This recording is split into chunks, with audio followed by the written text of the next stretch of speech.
the first episode of 2024. New Year, new beginning, new resolutions.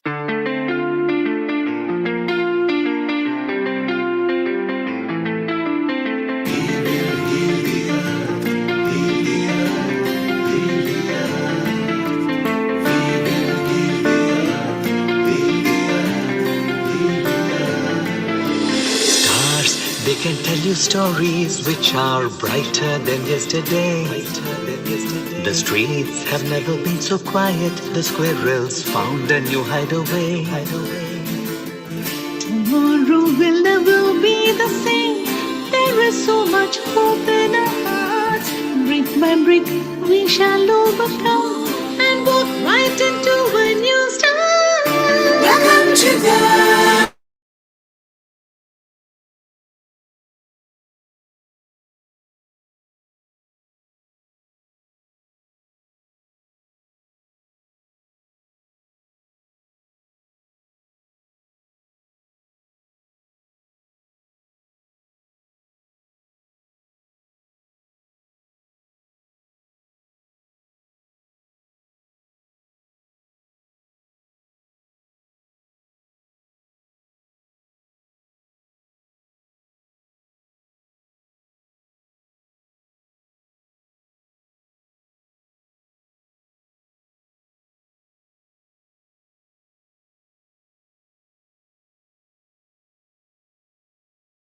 Than yesterday.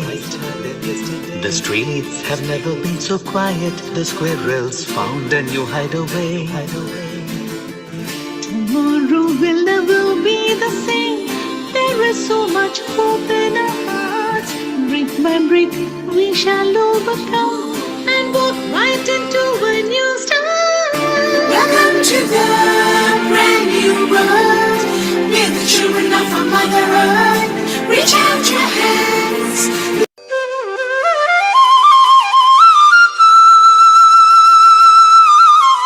Global Namaste. Join us this Sunday for the first episode of 2024. New Year, new beginning, new resolutions.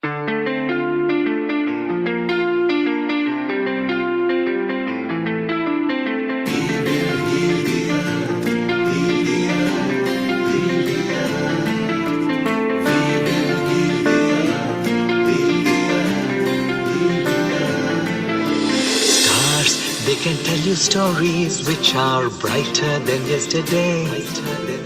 The streets have never been so quiet. The squirrels found a new hideaway. Tomorrow will never be the same. There is so much hope in our hearts. Brick by brick we shall overcome and walk right into a new start. Welcome to the brand new world. We're the children of our Mother Earth. Reach out your hands.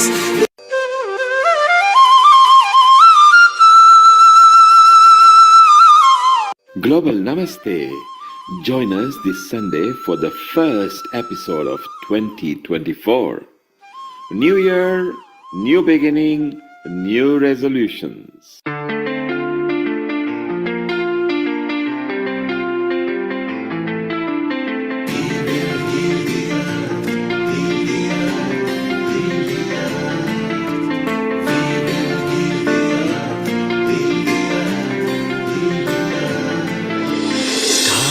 They can tell you stories which are brighter than yesterday. The streets have never been so quiet. The squirrels found a new hideaway. Tomorrow will never be the same. There is so much hope in our hearts. Brick by brick we shall overcome and walk right into a new start. Welcome to the brand new world. We're the children of our Mother Earth. Reach out your hands.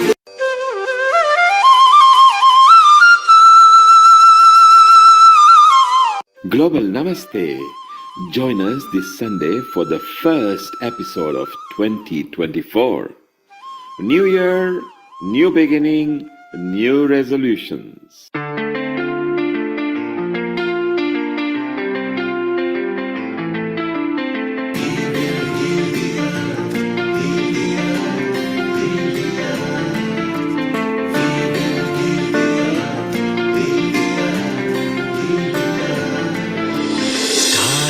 they can tell you stories which are brighter than yesterday. The streets have never been so quiet. The squirrels found a new hideaway. Tomorrow will never be the same. There is so much hope in our hearts. Brick by brick, we shall overcome and walk right into a new start. Welcome to the brand new world. We're the children of our Mother Earth. Reach out your hands.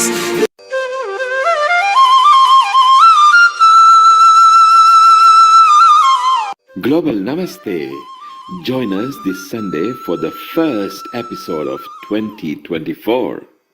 New Year, new beginning, new resolutions.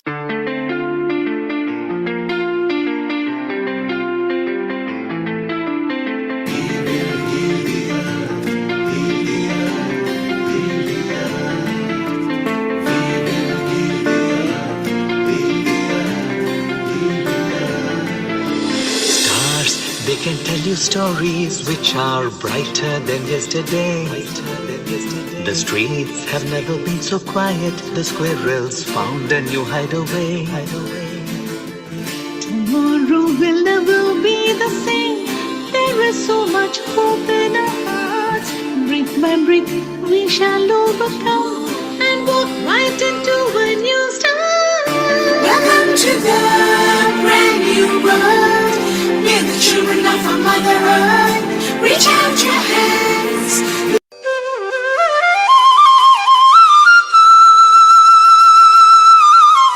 Global Namaste. Join us this Sunday for the first episode of 2024. New Year, new beginning, new resolutions. 10, 9, 8, 7, 6, 5, 4, 3, 2, 1. Global Namaste. A very warm good morning, good afternoon, and good evening to all our viewers of Healing Our Earth. Whichever place you are, wherever you are, I, Amrita Sharma, warmly welcome you to the first live stream episode at Healing Our Earth. And as we all witness this first episode on the first Sunday of this year of 2024, let's warmly welcome this episode with people, with warmth of love, and a lot of cherishing thing which we have with us to share with people.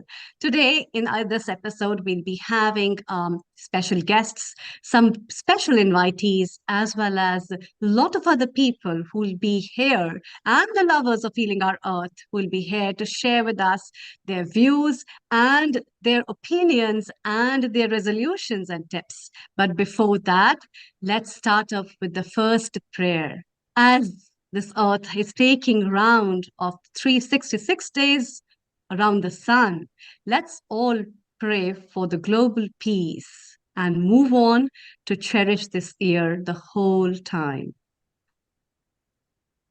I'll be taking up the Gayatri mantra. You can hold any of the mantras of your choice. Om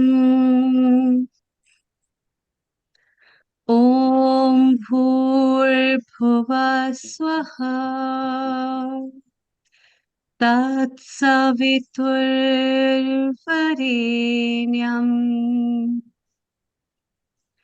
Bhargo Devasya Dhimahi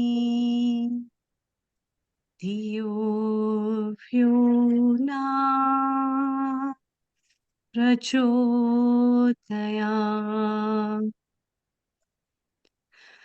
Om Bhurbhuva Swaha Tatsaviturvarenyam Bhargo Devasya Dhimahi Dhiyo Yo Na Prachodayam Om Bhurbhuva Swaha तत्सवितुर्वरेण्यं भर्गो देवस्य धीमहि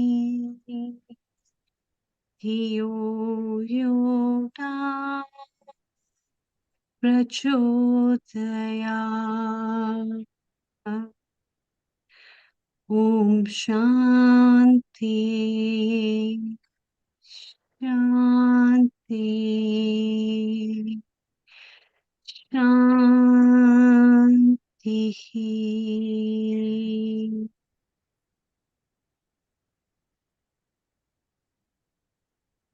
With these words of peace, let's all welcome this new year.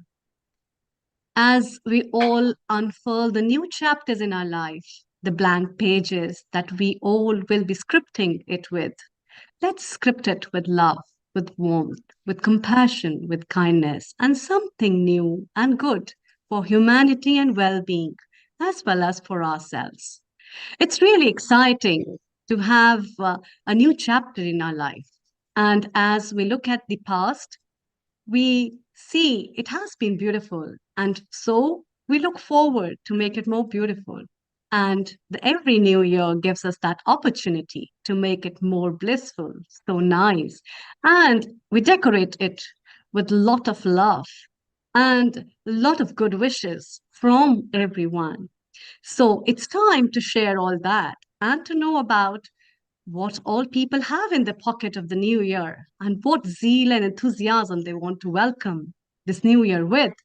And so I'd like to invite our first guest, Srilal Goelji, who is the resident panelist of Healing Our Earth, as well as he's a lead on Rotary organ donation place. So, global namaste to you, Global Namaste and Lalji. A Happy very New happy Year. new year to you as well.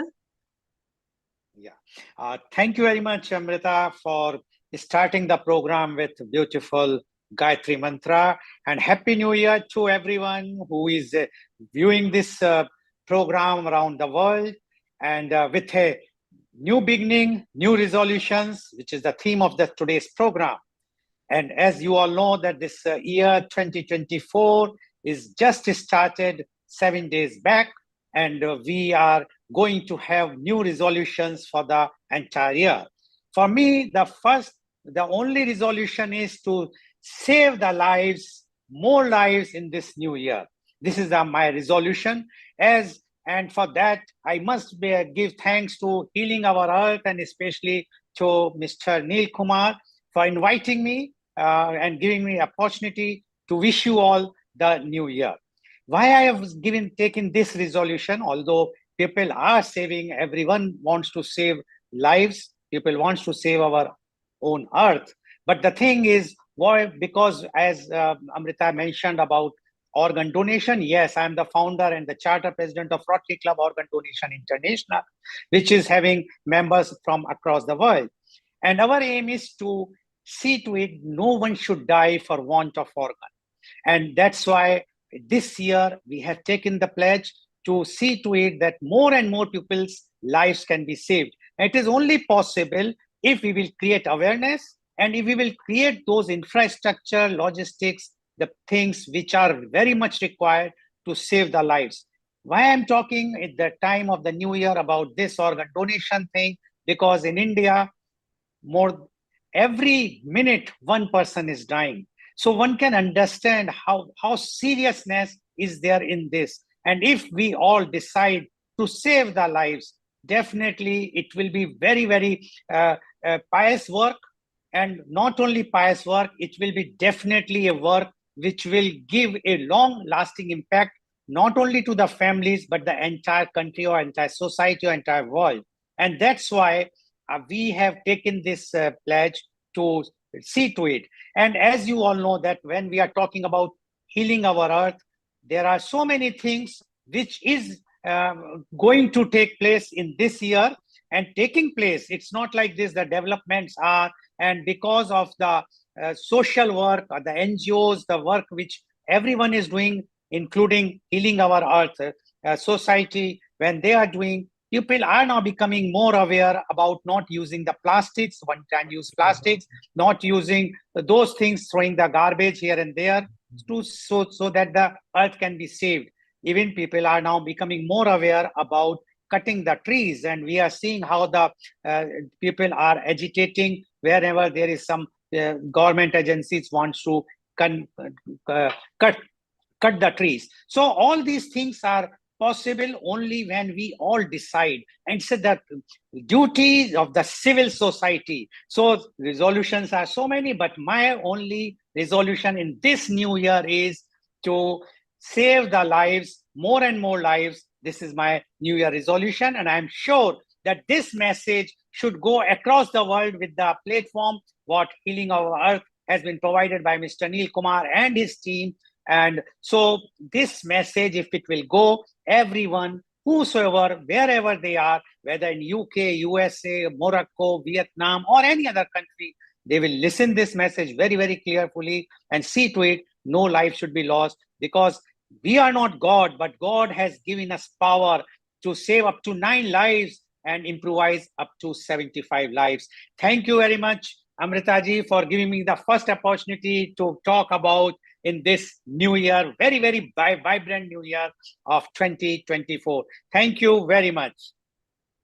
Thank you, Lalji. This has been really wonderful. You are already doing a very noble work, which is very important for humanity. And that is why all Healing Our Earth family wishes you a very good new year and the best wishes for your work.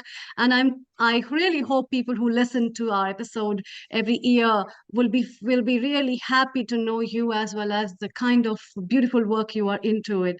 So all our blessings and love for you, for your work. And we are always there to serve you and help you out for your noble cause. Thank you so much. And let's move from Lalji to Dhruv, who is at London right now. So very good afternoon and global namaste, Dhruv, who is our resident spiritual contributor, and he has a lot of things as well in his life which he keeps working with. And the spirituality, as far as I know him, has really empowered him and enhanced his life. And therefore, he is driven with those vibes of spiritual grace in his life. And let's know from him, what are your tips and what are your resolutions and what's your take? Before that, Dhruv, please tell me something about your childhood days. What made you very exciting about the new year every year? What used to be? Thank you, Over to you. Amrita. Global namaste to everyone, and thank you to Neil Bhai, Nishit Bhai, and the entire team at Healing Our Earth for the wonderful work you do.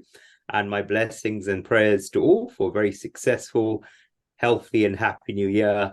So thank you, Amrita ji, and a very good question. So when I was a child, and it's very much part of the resolutions which I'm going to talk about, to keep the child in us at all times, to never lose a child in us. And it's very, very important to do that. The sense of excitement when you see new things, when you observe new things, the sense of excitement when you have big festivals and events, we should never lose that in ourselves. So as a child, I always looked at the new year as a new beginning. It was a reminder that I was getting older, and I was excited as a child when I was getting older, because I was looking forward to driving a car when I was a child. Now that I'm older, I don't look forward to getting older, but I very much did when I was a child. So it was a sense of excitement that's going to be another year, another birthday as well. And yeah, I think it's a chance to kind of renew, a chance to reinvigorate, and a chance for new beginnings, and a lot of exciting transformations taking place all over the world this year. So lots to be excited about. That's lovely. So, what are your resolutions of this year? What all things do you think are good, and what message do you have that what people should do for this year of multiples of 2? Over to you. Yes.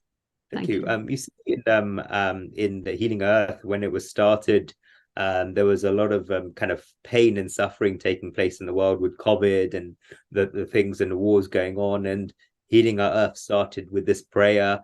We did the Gayatri Mantra session, which you so beautifully recited, Amrita ji. And those prayers have worked. Humanity is kind of healing in that direction. The earth is healing in that direction. and big transformations are taking place spiritually and else in other respects as well across the world. So it's very nice to see those positive transformations for the better. There's been a wonderful sessions that have taken place covering a number of different topics at Healing Our Earth. Of those, I covered more of the spiritual angle. So my session is going to focus more on the spiritual side. So I think kind of my resolutions for everyone for this year is we've I guess cured the illnesses of the world. Now it's time to heal the mind as well, healing the mind away from worry. And so the resolutions to become free from worry, the first one to become free from worry is aparigra, which means non-possessiveness of material objects, but also learning to forget. So learn to forget, then you'll be freed from worry. So everything in our physical or mental memory is a karma. So instead of experiencing life, people are trying to record life. And the more things you remember, the more you worry. So the root reason why we worry is because we remember everything. For example, I raised my sister's son, I financed his education, sent him abroad to study. He got married to a girl there and he didn't even ask me or tell me about it. So the older sister's worried because she remembered all she did in the past for her nephew. She completed her responsibilities, so she should learn to forget them now, forget about it and throw it away. And those who forget can be freed from worry. So we talked about the child, like when I was a child. So do you ever see a small child worrying? Do you ever see a 2-year-old child putting their head down deep in worry? So another word for a child in Sanskrit is puklu, meaning one who forgets. It just forgets, and that's why the child never worries. You may observe that when two child neighbors fight and they cry, they pull each other's hair, they say that they'll never talk to each other again. But 10 minutes later, the children completely forget about the fight and are playing again. They're forgotten in just 10 minutes. So they start playing together again. On the other hand, if their mothers had got into a fight over the children, then the fight would go on for 10 years because children forget, their mothers never forget. So worries come because we don't forget. So forget about it. That's the first way, learn to forget. And a yogi, a spiritual person, was asked, who can attain divinity like you? And the yogi replied, those who can be childlike. So remember, this is not childish, which is not good, but childlike, which is good. So anyone can be childish, even a 50-year-old person. Be like a child, as children are innocent and forget about things. They go back to the garden and forget about it. That is why they're free from worry. What is worry? Great personalities have defined worry as a thought without an action. When a thought is followed by an action and it's planning, they're not saying no to planning, but no to worry. The second way to become free from worry is practicing sattva, meaning to accept the reality and the facts. So the majority of us can't accept the reality and the facts, and that is why we worry. There's a true story of an incident that took place around 50 years ago. There was a woman at the age of around 34 living in a town who became a widow. So her husband died and she had 3 daughters. For any woman in that situation, it would have been like the sky has fallen on her head. So what could she do? She had no education or qualifications. Where could she go? Her husband was just an ordinary person and didn't leave behind a large bank balance. So all the savings he had left were lost in the medicine and operations to try and cure his illness. So the people in the community told her that we have wealthy people in Ahmedabad, Calcutta, so they go to them, they'll give you some money. They should give you enough to last your life. The woman decided that I will not hold my hand out to beg to anyone. Secondly, she accepted the fact that her husband had died, and therefore how much she would cry, her husband would never come back. She worried what she would do. So the divine always gives everyone at least one talent. The woman had a talent that she cooked very delicious food. She lived in a small town, so she left that place and moved to a big city nearby. She started a kitchen in the house with a restaurant service. I'm talking about the old restaurants, not the new ones. It was not such a big hotel, but a restaurant where people come in a certain situation. For example, when their wives couldn't cook on that particular day, were out of town, she would feed them. So eventually the publicity and fame of the restaurant grew so much that the wives that didn't used to come before also started coming as well because the food was so good. Before, she had to get vegetables from the market, cook them, prepare them, and feed the guests, all on her own because the daughters were very young. But eventually her daughters growing up and started helping her, and customers kept growing. She saved the money and kept growing a business. Eventually she started a tiffin service. Her daughters got older and she married them into good families in nice ways with their head held up high. She gave her daughters some of her wealth as well. So the woman is still there. And if any other woman falls in the same situation, she stands by them, tells them a story and helps them. Not only that, but she had her own spices in the stores because she has employees working at a restaurant. So she's become very famous in India. All this took time, around 30 years. But what if she gave up and started crying, feeling sorry for herself 30 years ago? What if she kept complaining about a situation of being alone with 3 children, with no money, no education or qualifications? She would have spent her whole life crying. Instead, she accepted the fact, and look what happened. Because she took actions, not only did she not have the time to worry, but she completely changed her situation around. So the person who accepts the reality has no reason to worry. Thirdly, santosh, contentment. Think of today, live in today, and there'll be no worries. The great thinker Ruskin kept a paperweight as death, saying today. Someone asked him why he has this, and he replied, I live in today. There's no worries in today. People either worry about the past or the future, but there's no worries in today because today is where we can make the efforts. The person who's worrying about the past or the future is wasting his time today and hindering himself in the future. If you're looking to London but talking to Tokyo, you won't be able to see the thing in front of you. That's the state you put yourself in. So fair enough, you can learn from the experience of the past. So use them to help you in the present. Then we will shape the future in the correct way. So live in today. Fourth is brahmacharya, non-excessiveness. So you manage your time, then you won't be worried. So your time is a tool you must use. People are worried when they're in a hurry and thinking they haven't got enough time. What if they had planned in advance how their time would be allocated? Then they won't need to worry. So people worry that in 60, they feel that they haven't used their time properly in their lives. So our scriptures say, dharmartha kama sama vevasishya, meaning giving your dharma, your artha, your kama, and your moksha the right amount of priority. So your dharma, which is your duty and your profession. Then you have your artha, which is your resources. Then the kama, your worldly enjoyments, and the moksha, the spiritual practices. The problem is that we so get preoccupied with materialistic pursuits during the 16 hours we're awake, and we neglect spirituality, and we see the results of what happens in our lives. We worry and are depressed for 24 hours. Why? Because there's no proper time management. We don't realize this at the beginning, but we realize it when we turn 40, 50, or 60. And when we worry about it then, the situation is the same. There's no time left to do it, because compared to how much we have lived so far, there's no much time to live. And what if the person has effectively managed their time from the beginning? Then there would be no worries. Fair enough, you may say, I'm trying to promote spirituality, but even if you want to earn wealth, you still need to allocate time to it. So rather than worrying about whether you win the lottery, you have to give time. Whatever you want to achieve in life, you have to allocate your time and your action towards achieving it. Otherwise, you'll get worried about it because you took no actions to achieve it. So Wonderful.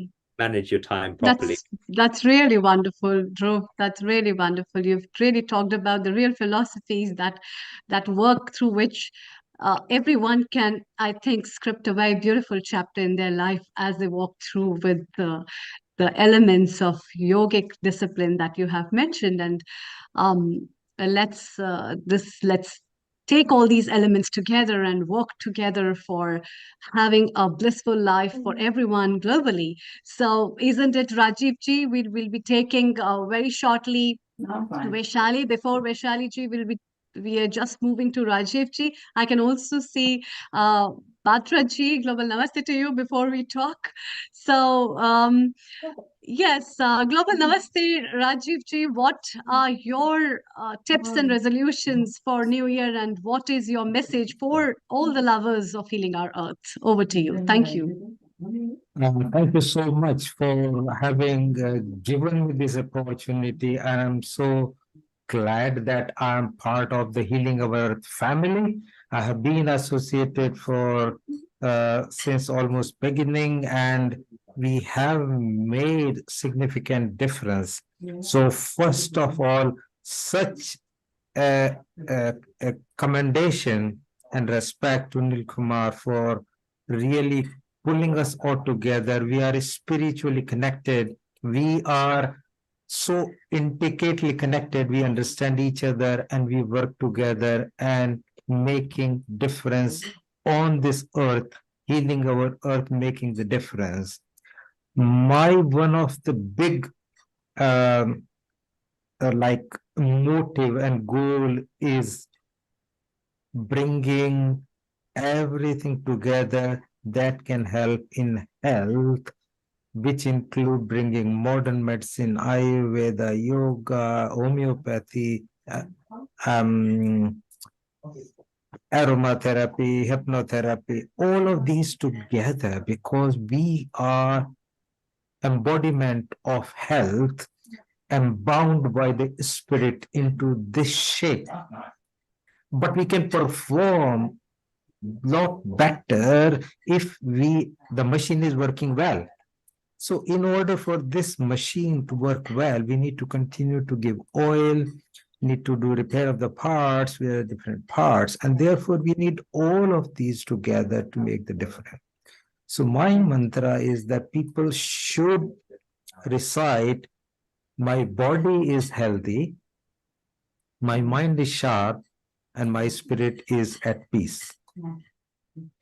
And let all of those people who are listening, just in their mind, say it again, my body is healthy, my mind is sharp, my spirit is at peace, and they recite it every single day morning. And then they say, I'm having a great day because I choose to. I use positive thoughts to become my highest self.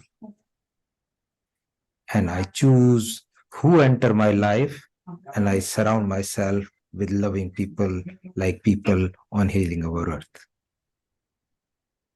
Thank you, Rajiv. Thank you. Wonderful. Thank you. You're always bringing lots of resolutions and everything. We'll move on to Vaishali and then we go to Swami Sailendra, who is ready, who is a friend of Dr. Mukesh Batra. Rajiv, hang around because we can ask some questions to Swami about his tips for resolutions. And over to you, Vaishali. Global Namaste, Global everybody. Neil Namaste, Kumar, Vaishali. Amrita, Rajiv Global ji, Namaste. Dhruv, everybody, and all my lovely Healing Our Earth family. Happy New Year to all of you. And yeah, what a lovely start of the new year. It's the first episode in a new year of healing. And it's absolutely an honor and my pleasure to be on this wonderful global online free community platform channel. And yeah, first of all, before I begin, I was here, I was listening to Dhruv, as usual, like he's phenomenal, his knowledge about spirituality and the way he explained about parigraha. Uh, so non-parigraha, what he said, which is very true because I was also, the resolution, I would say not resolution, but something we have to make a decision. Resolutions are meant to be broken, but I think when we make a decision, we stick to that. And even for this year, my decision is 80-20 rule, because when I see my wardrobe, we generally, wear just, 20% of our wardrobe and 80% is just like that. And sometimes we feel that, okay, I'm going to be slim and then I'm going to wear it. Sometimes I feel, oh, no, let me keep it. It's like we have some memories, connected with our certain wardrobe and all. So even this year, I'm planning to, follow my 80-20 rule. And again, Dhruv talked about worry, which is amazing. Like worry, worry is the starting point of everything. I mean, he's so right. Well said that worry leads to doubt, and doubt leads to anxiety. Anxiety leads to suppression. Suppression leads to depression, and depression ultimately leads to disintegration. And it's like we kill ourselves, we don't die, it's a proven, scientifically it is proven, that we don't die, we kill ourselves with the wrong thought process.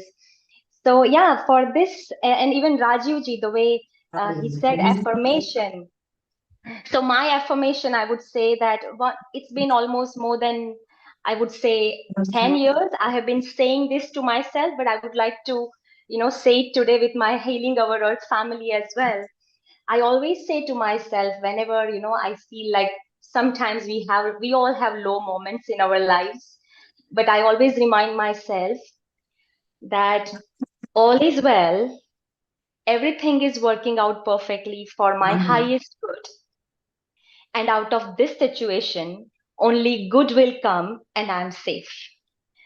Because that, and you know, that I put my right hand on my heart. And when I say this, actually, I feel calm and I feel like, okay, I support myself, you know. Doesn't matter, Vaishali, if nobody is there, I am there with you and I am going to be with you forever because I think we are the one who are going to stay with ourselves, you know, True. forever. Isn't it, True. Amrita? True, Vaishali, true. The resolutions are not for others to be changed, it's for yourself. It's about yourself, and life is about you and yourself, how you relish and cherish it, and how much cherry you want to add to the cake of your life. That matters. And especially for that, we have so many wise people with us whom we are honored to have today.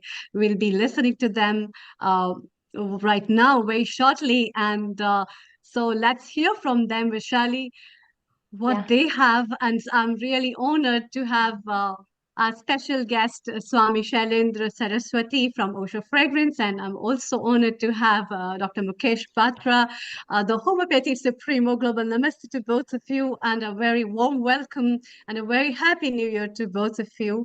My wishes, as well as the wishes from whole Healing Our Earth family for you. And so we have at this platform, before Swami Shailendra ji starts to give us his tips and his resolutions, I'd like to read about him. Swami Shailendra ji is the younger brother of Osho, and he joined Osho's neo-sannyas movement in 1971. He went to Rajneeshpuram, USA in 1981 and lived with Osho till 1985. And since then, he has been with Osho and delivered a lot of speeches, spiritual talks, and written books with the guidance and spiritual wisdom. And since 2019 onwards, his work has been taken a new vision and path in the form of Osho Fragrance, whereby the practice of all those techniques is being conducted spiritually, on which Osho has spoken but was still not readily available for the masses. And a wonderful job he has been putting up through sharing his words from the wisdom of the great Osho. So, Batraji, let's welcome Swamiji, as he's your friend as well. So, two words from your side, and then we can take Swamiji's. I would also like to know, Swamiji, your little resolutions when you were a child about New Year and how excited you used to be, and what made you very excited about every New Year when you used to be a school child. So, over to you, Batraji, first. Let's have your views with Shalendraji, and then we will take Shalendraji. Thank you so much.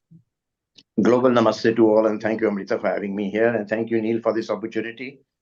And I'm blessed to be in the presence of Swamiji. He's not just my friend, but he's my guru as well.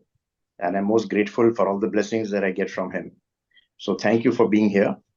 I must just say here that number one is that I don't believe in New Year resolutions, because New Year comes only one day in the year. And then throughout the other 364 days, we do exactly what comes to our mind. So I don't believe in any resolution, a New Year resolution, but I believe, yes, in determining yourself, in, kind of trying to improve. And I always believe in the plus one philosophy.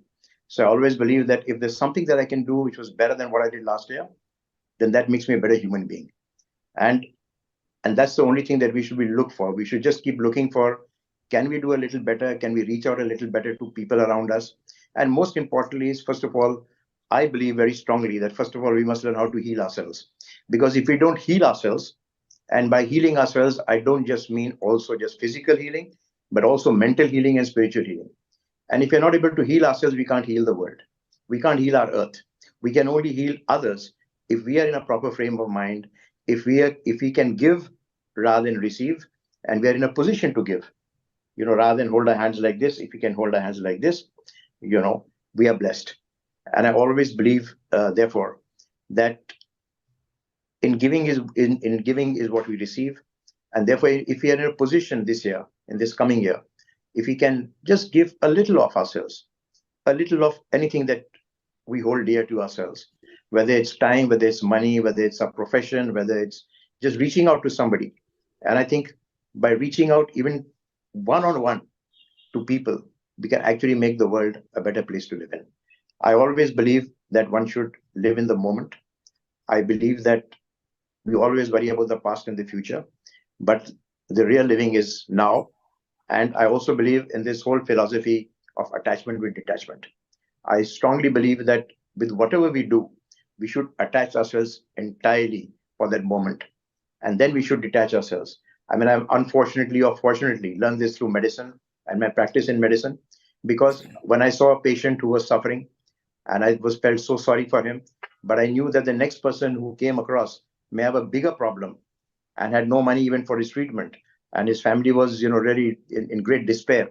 So you always find that the next person's problems are bigger than your problems, and therefore I think if you live life with an attitude of gratitude, I think you'll always be happy. So thank you very much for giving me this time, and I think over to you and over to Guruji. Thank you very much. Thank you very much. The attitude to gratitude is so wonderful. And let's have Shalendraji and his views, Guruji. So please bless us with your words at this new year. Thank you so much. Over to you. I agree with Dr. Mukesh Batraji.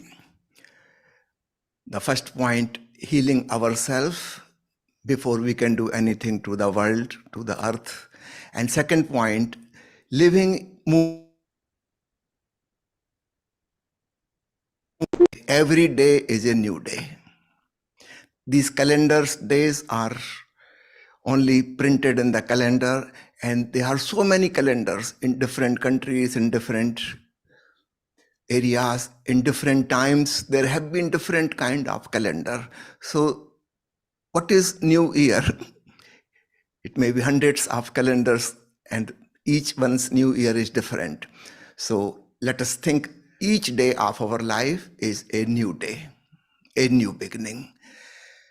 And let us try to live it with totality. And I will tell you about the resolution and determination and decision, how to make it strong so it reaches to the fulfillment, it becomes successful. Osho has given a very simple technique which everybody can do, and that is to take deep inhalation, feel the expansion of chest and belly, then exhale out with open mouth forcibly.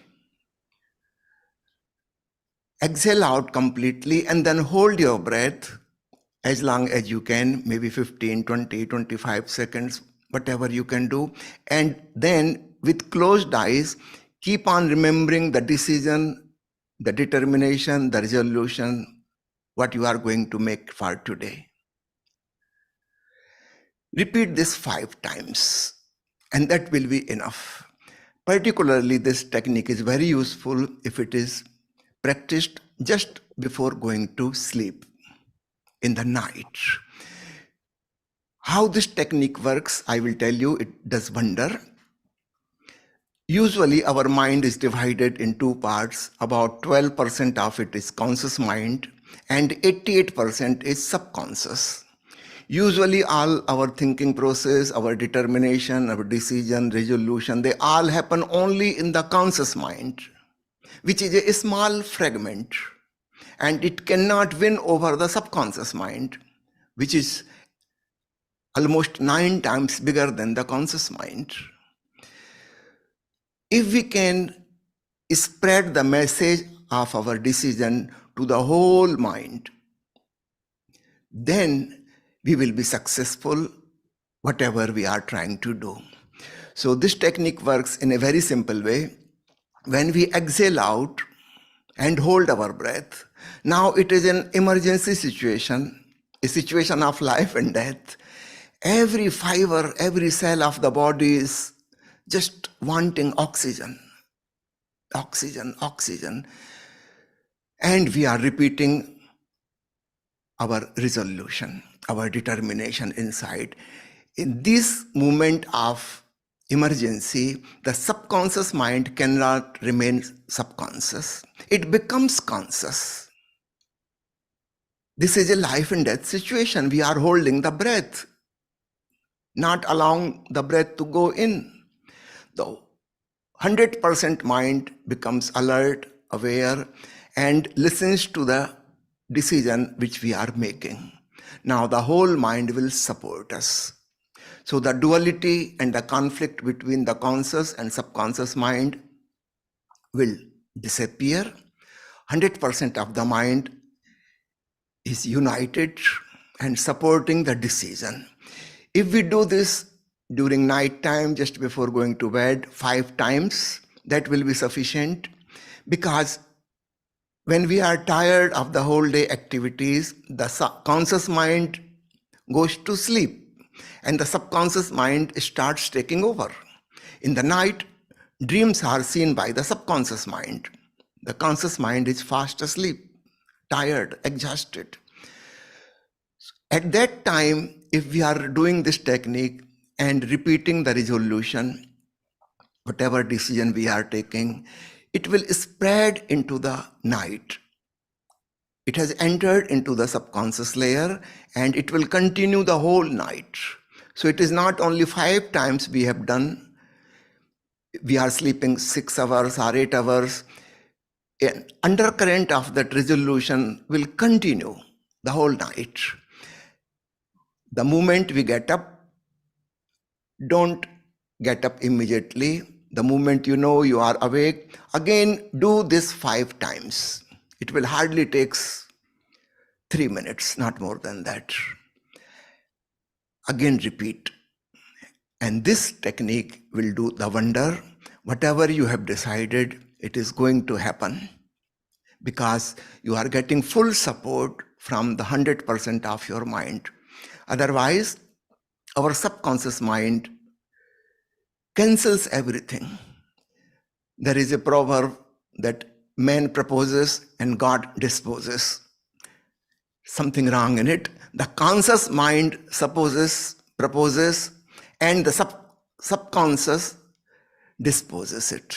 So the conflict is within us. There is no God against us. It is our own mind. Unless we persuade this subconscious mind, we cannot be successful. So I will share this. I have used this for meditation, and I will request everyone to try at least for 10 days. And within 10 days, you will come to know you have become integrated. Your mind has become crystallized.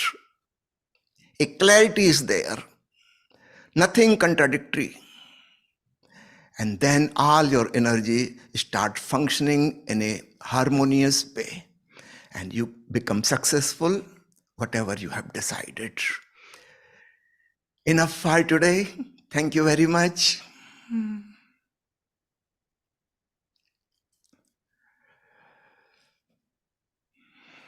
Thank you very much, Swamiji.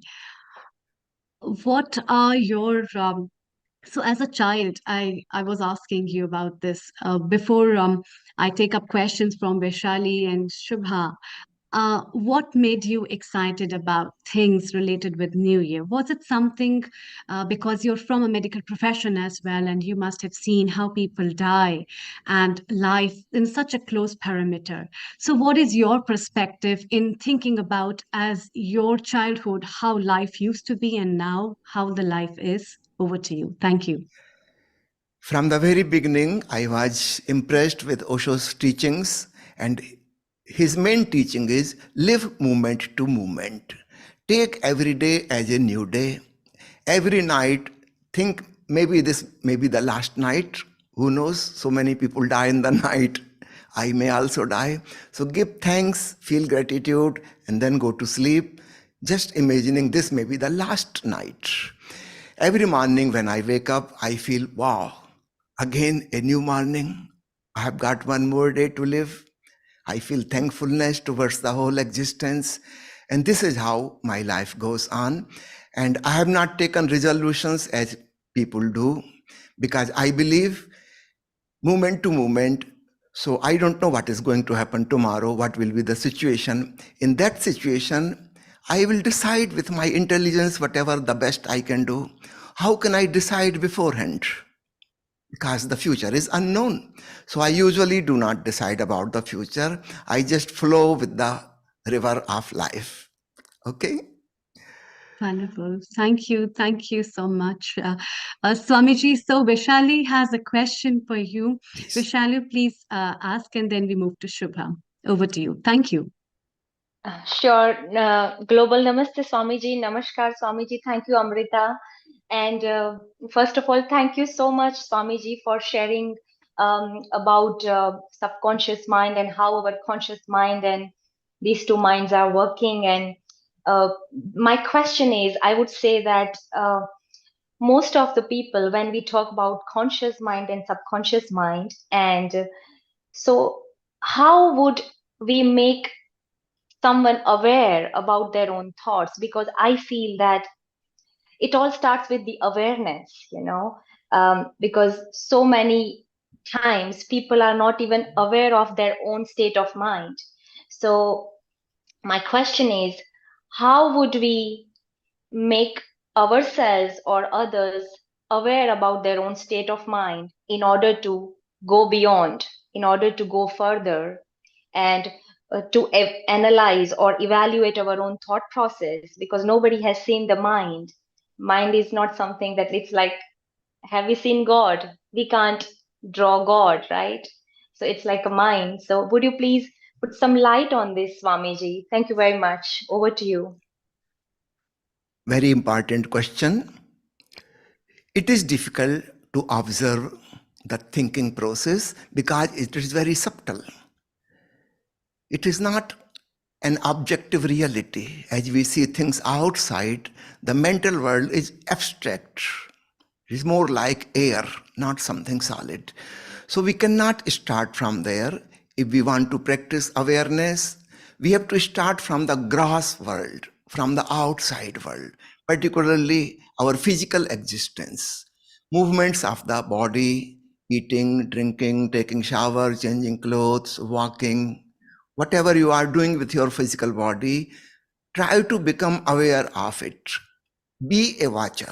As if you are watching from a distance, the body is someone else and you are watching. Within 2 or 3 months, you will be able to manage this. Then the next step comes. Now you can start watching the mental world, the mind.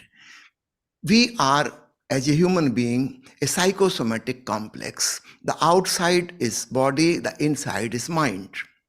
Outside is gross, the inside is very subtle. So we have started from the gross, now we can enter into the subtle world. Start watching the thought process. And remember, thoughts are not yours. This feeling will make you detached from the thinking process. If I think these are my thoughts, then I'm attached to them, I'm identified with them, then I cannot watch them as a witness. A witness has not to be attached with whatever is happening. The witness has to be at a distance. Just imagine if you are looking at the mirror and your eyes and eyebrows are touching the mirror, your nose is touching the mirror, you won't be able to see your face in the mirror. There has to be little distance. Only then you will be able to watch the face. Similarly, our identification with the thinking process, that these are my thoughts, these are my imaginations, my memories, my ambitions, whatever, if it is my, then I am too much close to it, attached. I cannot watch it. I have to have a distance, and for that, I have to remember these are not mine. When I was born, I didn't know any language. I knew no words. Everything is given by others, by parents, from family, from the school, from the teachers, from the books, or WhatsApp, or internet, or Google, whatever. I have gathered things from outside, and those things are moving inside. These are not mine. This feeling that thoughts are not mine makes you a distant watcher.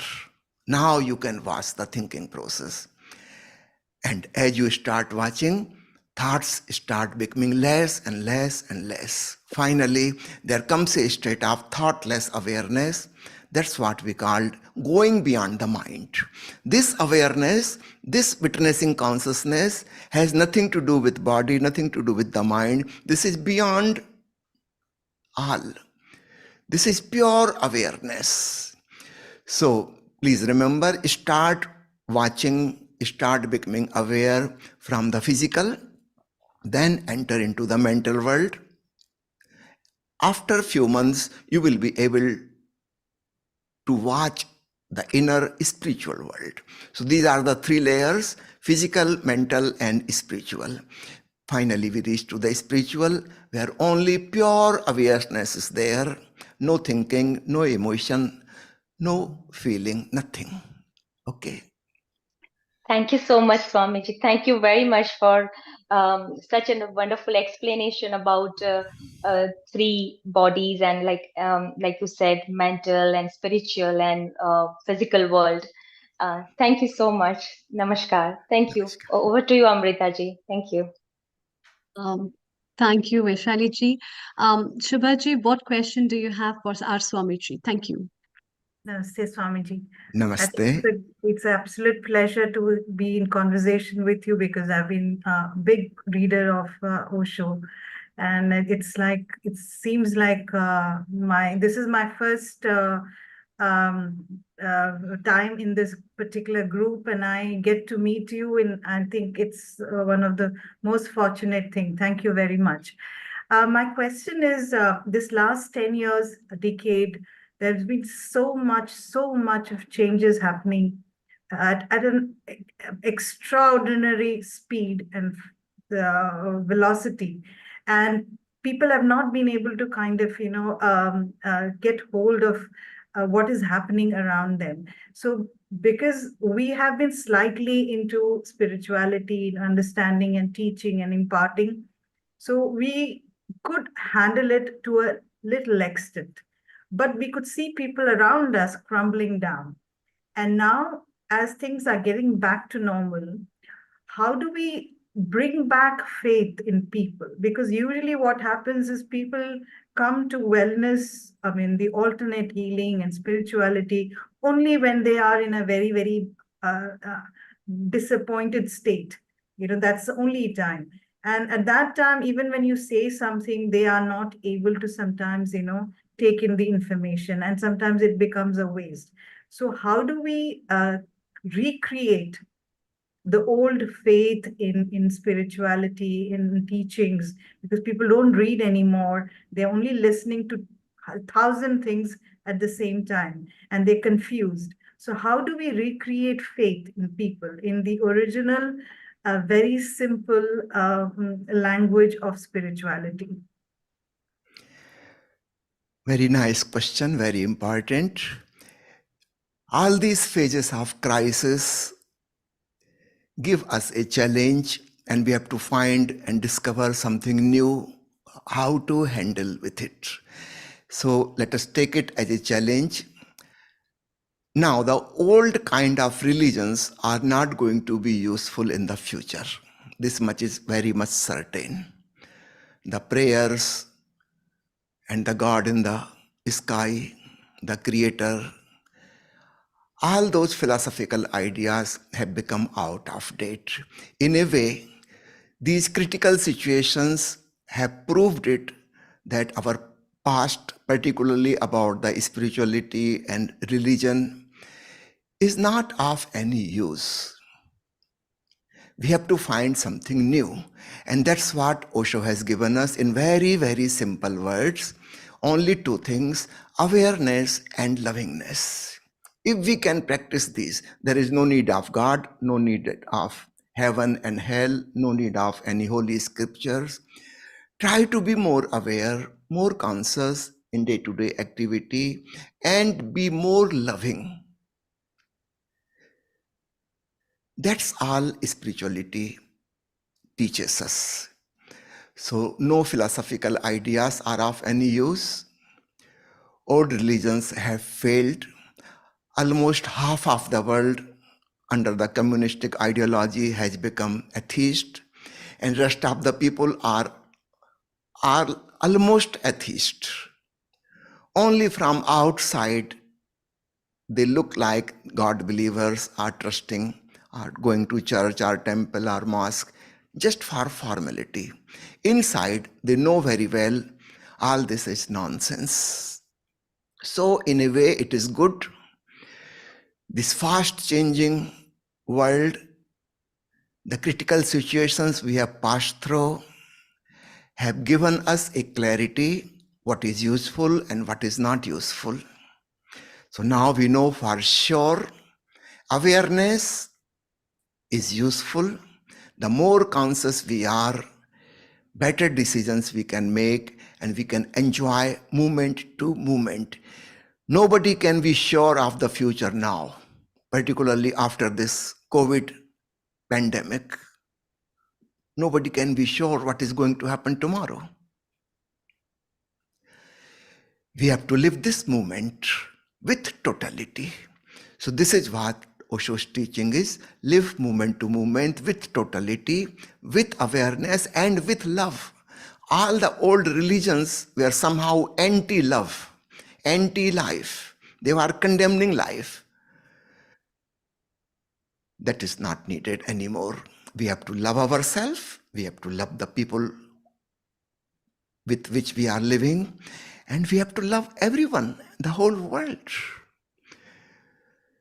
And that is possible only when we go deep in awareness. So the combination of awareness and love is called meditation, in very simple words. So in the future, only meditation will be equal to spirituality. Nothing else is needed. No esoteric thing, nothing to believe in, nothing to trust in. We have to use our mind, our doubts, everything with totality, and face each moment with awareness and love, and that will give us peace and bliss, and we will be in gratitude. So this is possible for everyone, and it is so simple, everybody can apply it. There is nothing you have to trust in, you have to believe, because all beliefs are blind beliefs, and the days of blind beliefs are finished. Now people have become educated, scientifically oriented. They think of everything as cause and effect. Nobody is ready to believe in anything. So the old days of religions and spirituality and esotericism are gone, finished. And the new days have come. A new man, what Osho calls Jorvadi Buddha, living totality with the world and inside as well. Living the richnesses outside and enjoying the richnesses inside. We have a treasure of peace and bliss inside, a treasure of consciousness, a treasure of love in our heart that has to be explored. So not only the outside world, but inside also, a combination of both. This will bring a total man, a new man on the world. Osho calls it Jorvadi Buddha. Thank you very much. Thank you very much, Swamiji. This is really wonderful. And uh, Batraji, what question do you have for Swamiji? Over to Well, I you. know Thank you. I have so many questions that they won't be answered in this short format because I've spent so much of time with him personally as well. I went to greet him on his birthday and had lunch with him and his family, and it's just such a pleasure to learn so much. I'd just like to end with two lines which I'd like to sing for all members of Healing Our Earth, because I think that's the philosophy that Guruji has, Swamiji has, and we all should have. For all of us. This is Mukesh's old song. किसी की मुस्कुराहटों पे हो निसार, किसी का दर्द मिल सके तो ले उधार, किसी के वास्ते हो तेरे दिल में प्यार, जीना इसी का नाम है, जीना इसी का नाम है, Jeena isi ka naam hai. So if each one loves one, we will have a far happier world. Thank you. Namaskar and a global Thank you namaste. so much. Thank you In the so end, much. I will just like to share one information. From Yes. Osho Fragrance, we are conducting online meditation classes every day, starting from the Tuesday. It goes for 6 days. So on Monday, no class. Otherwise, all the 6 days, there is one class every day. It starts at 6:30 in the morning from Indian time, and its video is preserved and shared after half an hour, and it is available for next 24 hours. So all over the world, people can see according to their timings whenever it suits them. So this is available online, and please note my number 70273 This is my WhatsApp number. So anybody can connect with me, send me message. Of course, I don't want to talk. So you can send text messages or audio message to me. I will reply. Thank you very much. I will repeat the number again with Indian code 70273 Thank you and global namaste again. Thank you very much, Swamiji. Vishali, do you have anything to say before we say Swamiji Global Namaste? And welcome our sister Jayanti from Brahma Kumaris. Global namaste. No, I just wanted to say that attitude of gratitude. So yes, grateful for this amazing conversation and for the beautiful song Dr. Badra sang for us. And let's welcome Sister Jayanti for sure. Thank you, Amrita ji. Thank you, Swamiji, for being with us and sharing your knowledge with us. And we are really blessed to have the whole healing family is really blessed to have so many stars over here who will be guiding the light of our lives. So keep igniting the light of our lives with your wisdom and bliss. Global Namaste. Om Shanti, Sister Jayanti. Warm welcome to you and a very happy new year to you as well. It's really wonderful to have you again after the COP28, and we really look forward to you. Before we have Sister Jayanti, who will be sharing with us her knowledge and views about how a year should be celebrated, how the time frame is there with spirituality of our soul and consciousness. Let me read out a few words about her. Sister Jayanti is additional administrative head of Brahma Kumaris. She is also the director of Brahma Kumaris activities in Europe and Middle East. As a spiritual teacher for over 50 years, she has dedicated her life to self-transformation and service to humanity. Sister Jayanti is the Brahma Kumari's representative to United Nations in Geneva.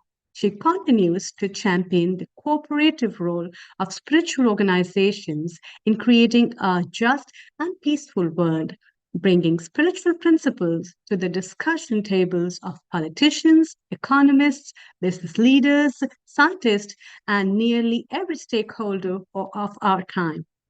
Sister Jayanti sees the erosion of spiritual values as the underlying cause of the crisis the world is facing today.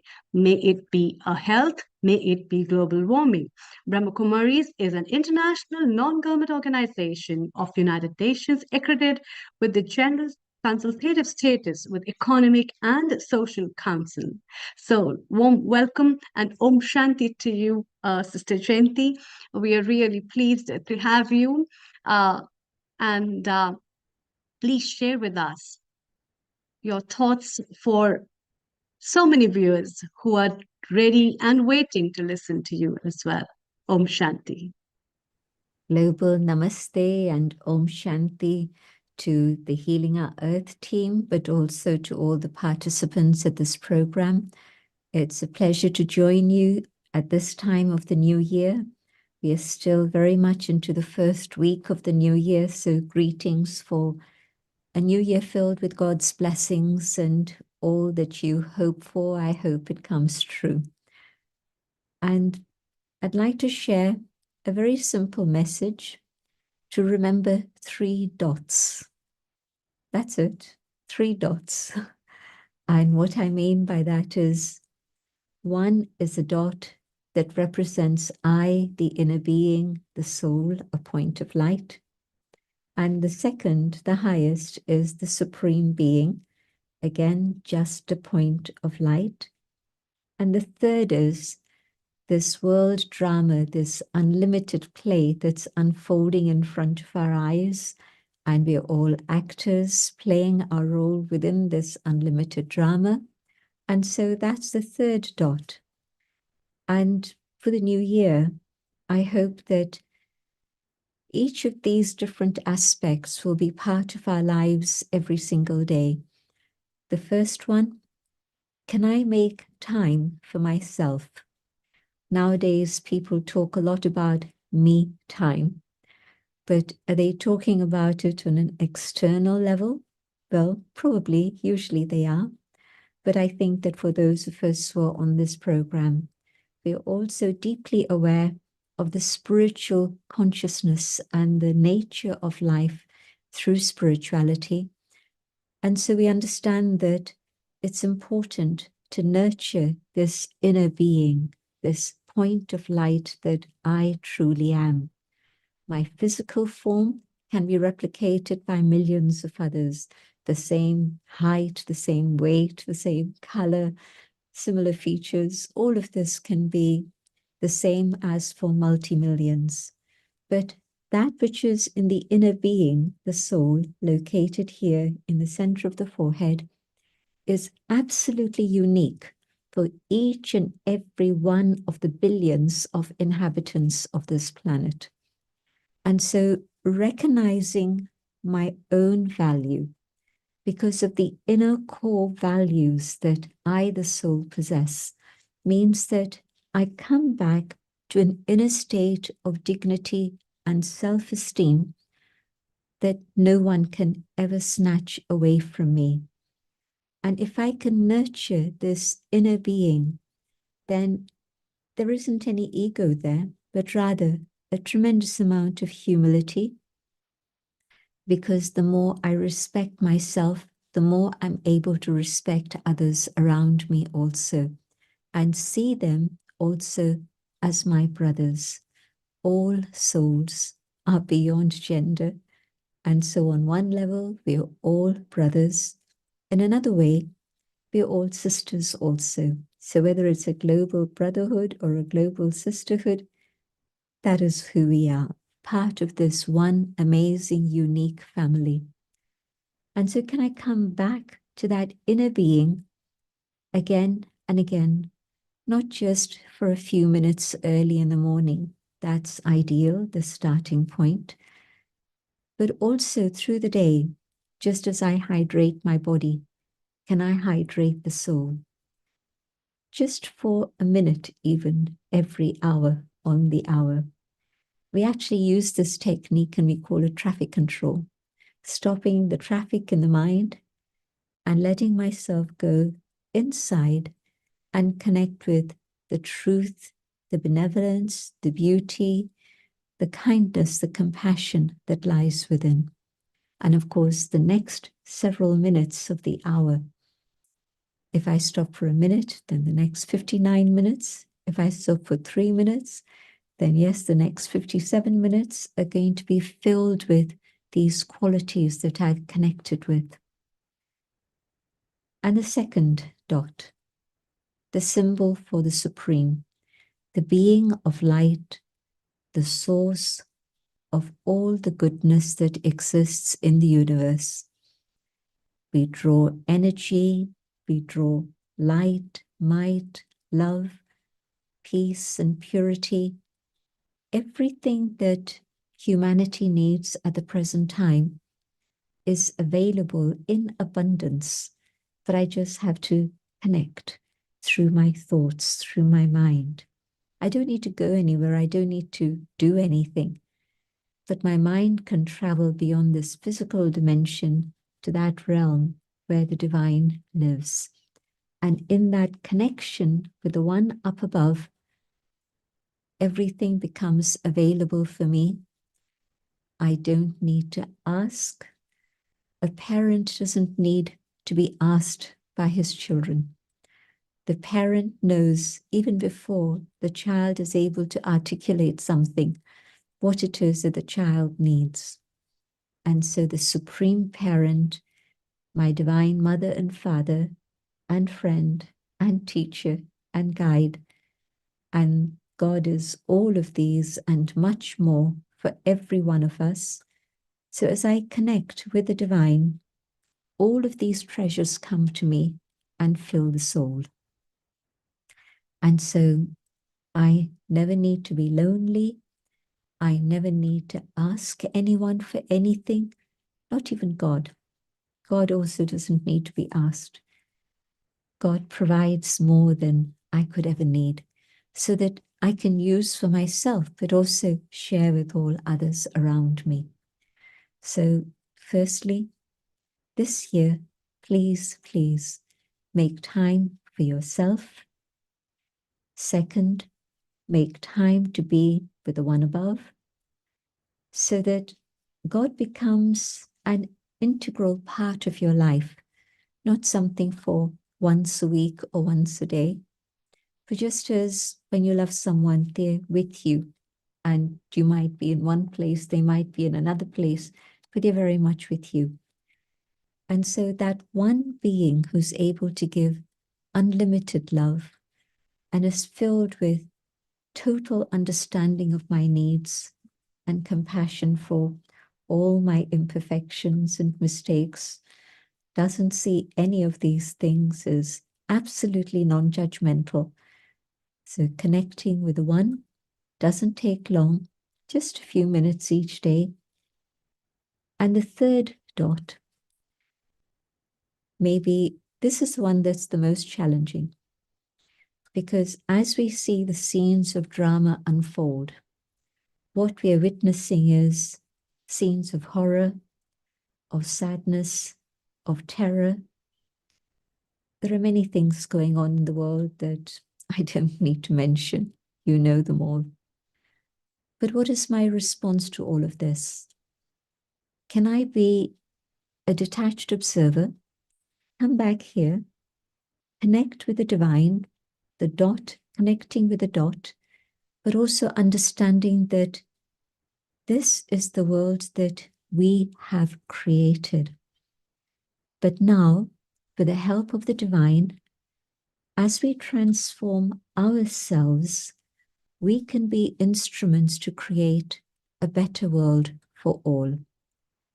There's a season for everything, and we're told that there's a golden age, a silver age, the copper age, and the iron age. So Satyug, Treta, Dwapur, Kaliyug, there's a lot of definitions in all these terms.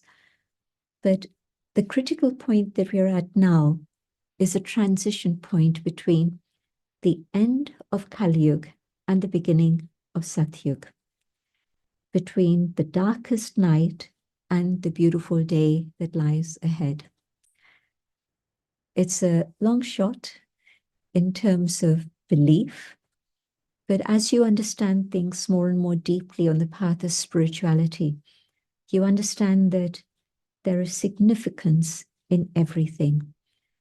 And if I learn to put a full stop to the questions of why, what, if, but, and just simply know that each step of the drama is filled with significance, but with God's support and God's help, I can make sense of what's going on, but also my response will be a positive contribution to carry all of us together. We're all in this together, and all of us can move forward, supporting each other, cooperating with each other to create a better world for all. So this is the challenge of the moment, but it's also the opportunity, an amazing opportunity for humanity to come together and create a better world. And so let me be able to put a dot, a full stop to the 1,000 questions that are draining my energy, and just have the courage and the faith to know that there's a better world ahead. But today, I can transform myself and make a positive contribution for a better world. So remember the 3 dots, easy. Sometimes the self, sometimes this one above, sometimes drama. But maybe you remember all 3 of them. And that's the best of all. Have a beautiful year, a magical year, filled with God's love and blessings. Thank you for the opportunity to be with you all, and a global namaste. Global namaste. That was so nice. The 3 dots are so important, Sister Jayanti ji. And I was wondering, like, what do you think? How is it possible to keep the ego away with the time frame and then to connect with these 3 dots? So what's your view about that? Over to you. Thank you.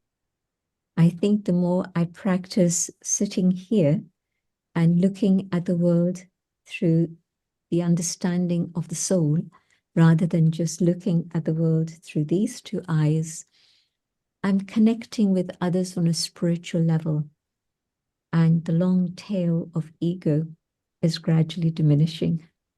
The ego comes from the external. When I go on that inner journey, I'm actually going through that experience of crunching the ego and finishing it off. Wow. So it is about an inner journey, about an individual.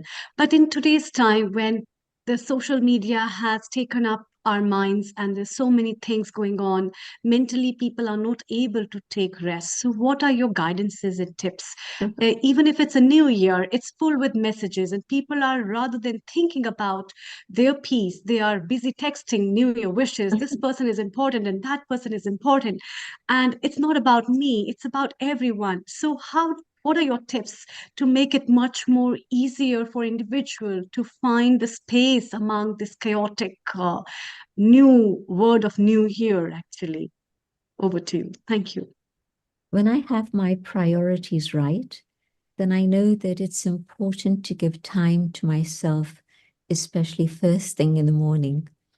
The earlier the better. I don't want to scare you, so I won't tell you what time we wake up. But the first thing in the morning, giving time to myself just to be at peace, just to connect to the presence of the divine, and just to be a detached observer of the drama. And then begin your day. If you headlong throw yourself into the activities of the world out there, they'll never let go of you. One thing will lead to another and another and the other, and that's it. The day is gone. But start the day well. It's like charging your mobile. When you charge your mobile through the night, then first thing in the morning, it's ready for you.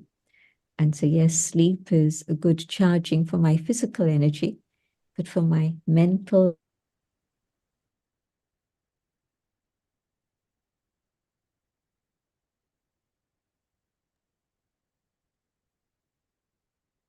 Yeah, that's really very important to charge our batteries, which I think gets driven off very soon, and we discharge them in uneven situations and unknown times. And I was also wondering that because of this kind of attitude that we all are having, there's a lot of dissatisfaction among people, and people have a lot of fears.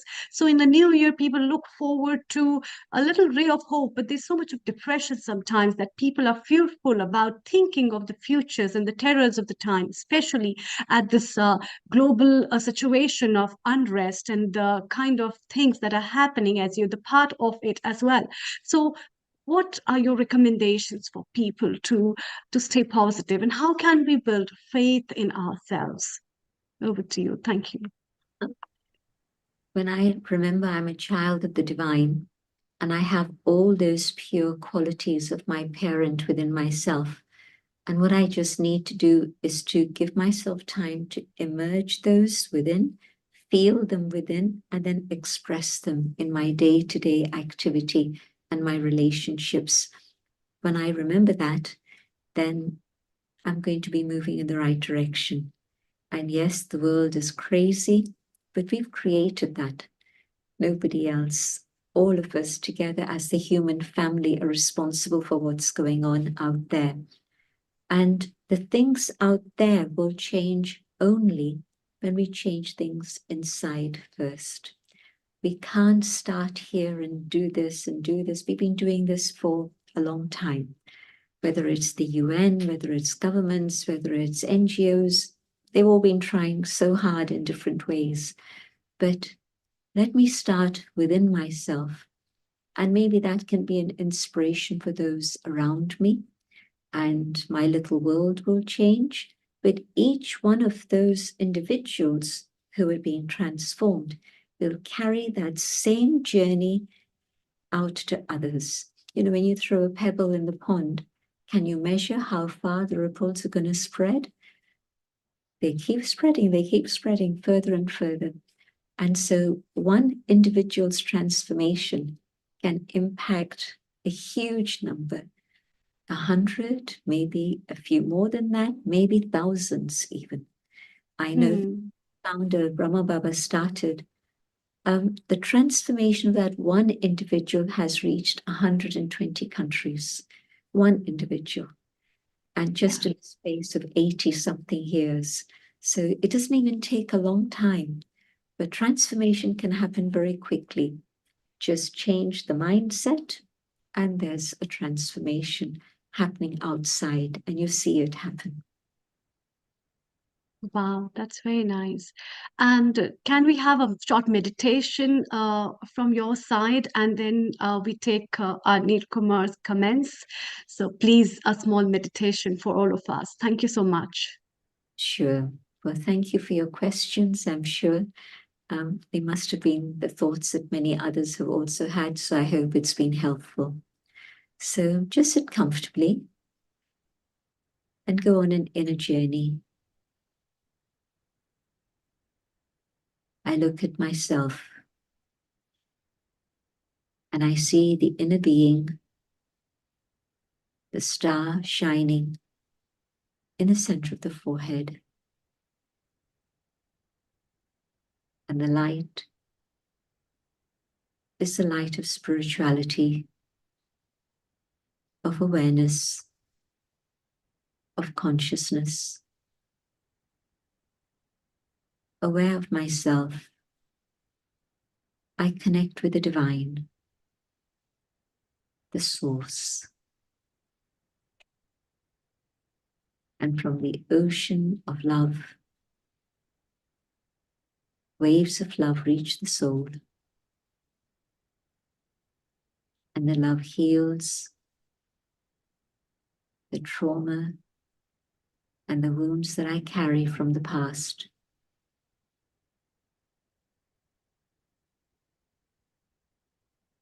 And the love also empowers me so that I can begin the process of reinforcing the goodness, all the positive attributes of the soul, and the power of love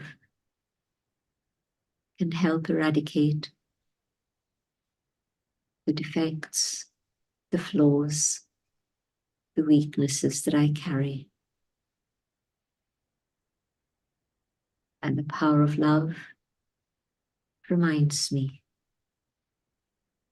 that I, the soul, am a reflection of the Divine Supreme.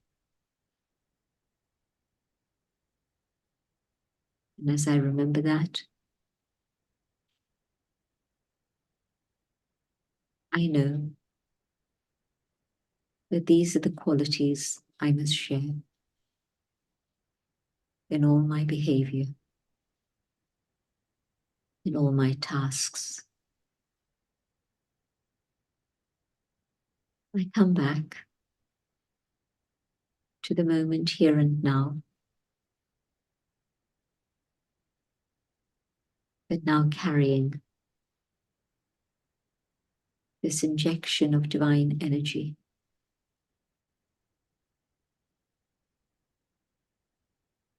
Om Shanti.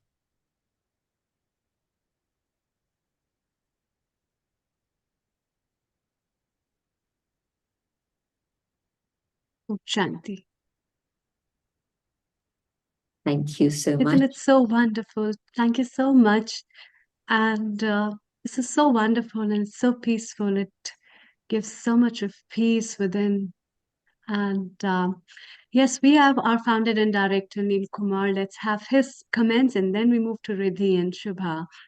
Neilji, your comments Global Namaste, Sister and Jenti. message. Once again, wonderful to have you at Healing Our Earth.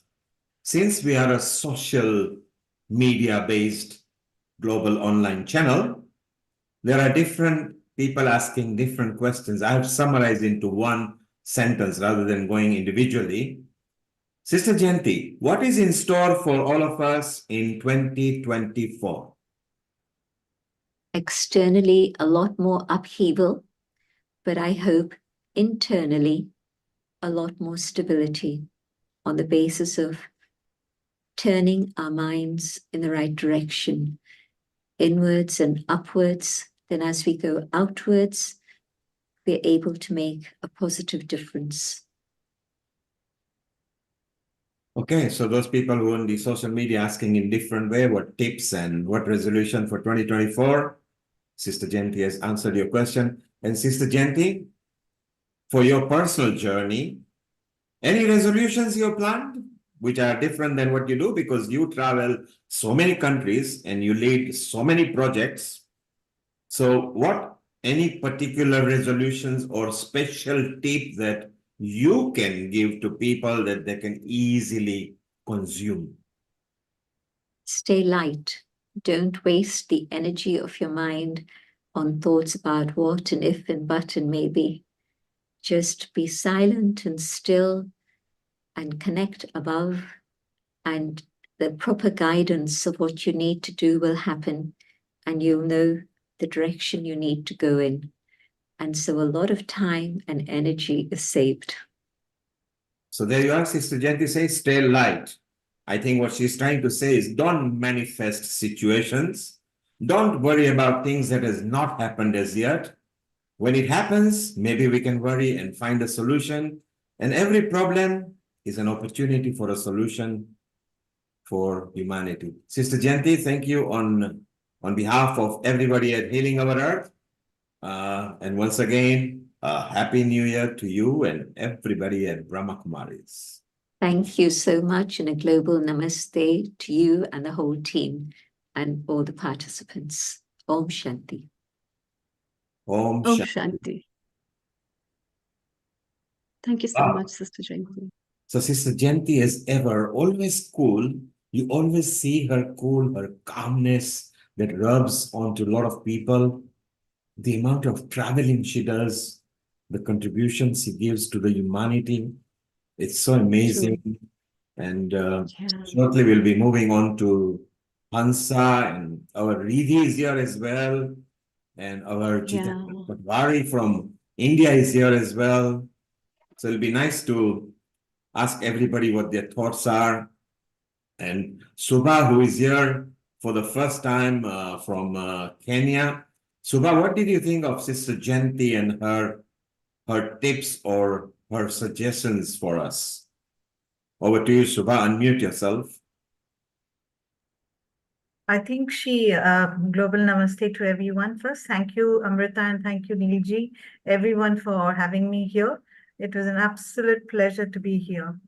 First of all, I think she kind of answered all the questions we had in just two answers and the meditation. I think all three of them kind of summarized what we need to do.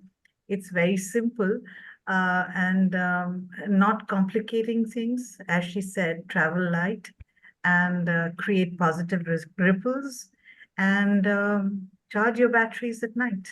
Yes. That's, I think, nothing more and nothing less. It's as simple as that, and hopefully we are all able to do that. And that is my wish for everyone. And I hope that we can impart this to other people as well, because this has been my problem for some time, that for the last couple of years, I have not been sharing my, not that I have a lot of knowledge, but whatever little knowledge I have, I've not been sharing. And you know how they say that, knowledge shared is double power. So, I mean, it's important that whatever we think that, a pebble dropped in the ocean doesn't make a difference. But no, that's not how it is. A pebble that you drop in the ocean does create a ripple.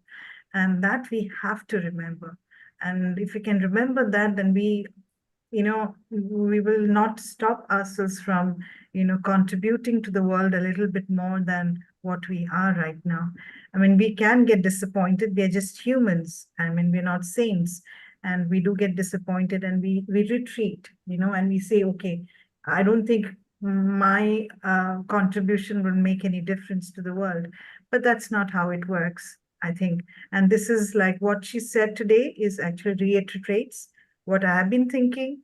And I've also been coming out now more, and I've been kind of coming back to what I was maybe 3-4 years back, slowly coming back and, thinking, no, I can't sit like this.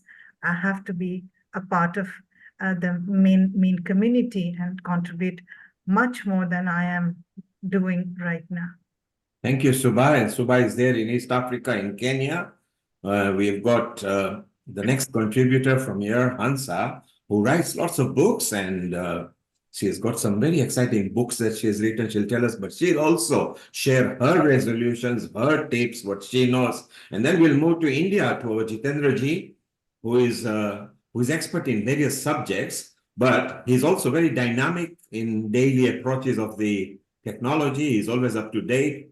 So I think maybe we'll have a nice panel chat with each other over here. And then Riddhi, who is also part of our yoga producer team and also contributor to Healing Our Earth. We've got our Rajiv Gupta, who is our health episode producer, who is out and about.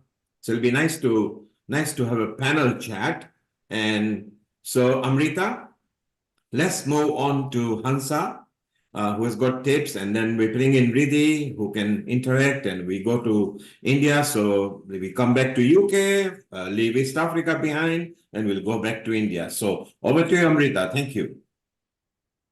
Thank you, Neil Kumar. Thank you so much. And it's lovely because of the healing families together, and people share the wise things and the gestures and the happiness. And it's so warm to welcome everyone in this new Sunday of the year. So Global Namaste, Hansa ji. How have you been? And I can see a lot of wonderful things in the books around you. So what's the pack for the new year that you hold for the world to spread? Over to you. Please share. Thank you. Global Namaste to everybody, Neil, Bhai, Amrita, and everybody. I feel so nice and light after Sister Jayanti's input. She's absolutely amazing, and she's so calm, and her voice is so calming. And I just feel so good and at peace after her talk. And I don't think I can quite follow that, with what she said. But as I say in all my books, I write books about well-being, and my latest book was about living sustainably. And in terms of what I share with my readers and my clients, I just like to share some things that will help our listeners today to build the right foundation for 2024. So the first resolution would be to start with a clean heart, because you can't really start another journey and another year when you've got all the rubbish that's not cleared up from the previous year. So the first step is to let go of all the emotional baggage of 2023 and not take it with you to 2024. So I'd like to ask our listeners if they have let go of all the old grudges, have they offered forgiveness to the people that they had difficulties with, and are they starting 2024 with a clean heart? Because I think that's really important, and that would be the first thing that I was working on in the break between Christmas and New Year. The other thing is it's important to let go of the emotional baggage, but it's also very important to let go of the physical clutter around us. So have you cleared all the wrapping paper and cards and the plastic packaging from food and drinks during Christmas? And did you recycle and reuse all this in the right way? Because it's still not too late. You can look up your local council website and make sure you recycle and declutter your house in the right way, because it's really important to have a clear emotional space. And Sister Jayanti and the other speakers have talked about the clean mind, leaving a clean mind, but it's very important to have a clean mind, a clean heart, and also a clean physical space around us. So maybe one of the resolutions would be to declutter your mind as well as your heart, as well as the physical space around you. And the third thing I'm doing is I'm giving gratitude for all the good things that happened in 2023. And I'm starting every day with giving gratitude for every positive thing that happens in 2024. So giving gratitude for the things that are right and are the good things and positive things that are happening for you is also a good way of laying a good foundation for the new year. And then, like some of our speakers said, setting purposeful and meaningful goals.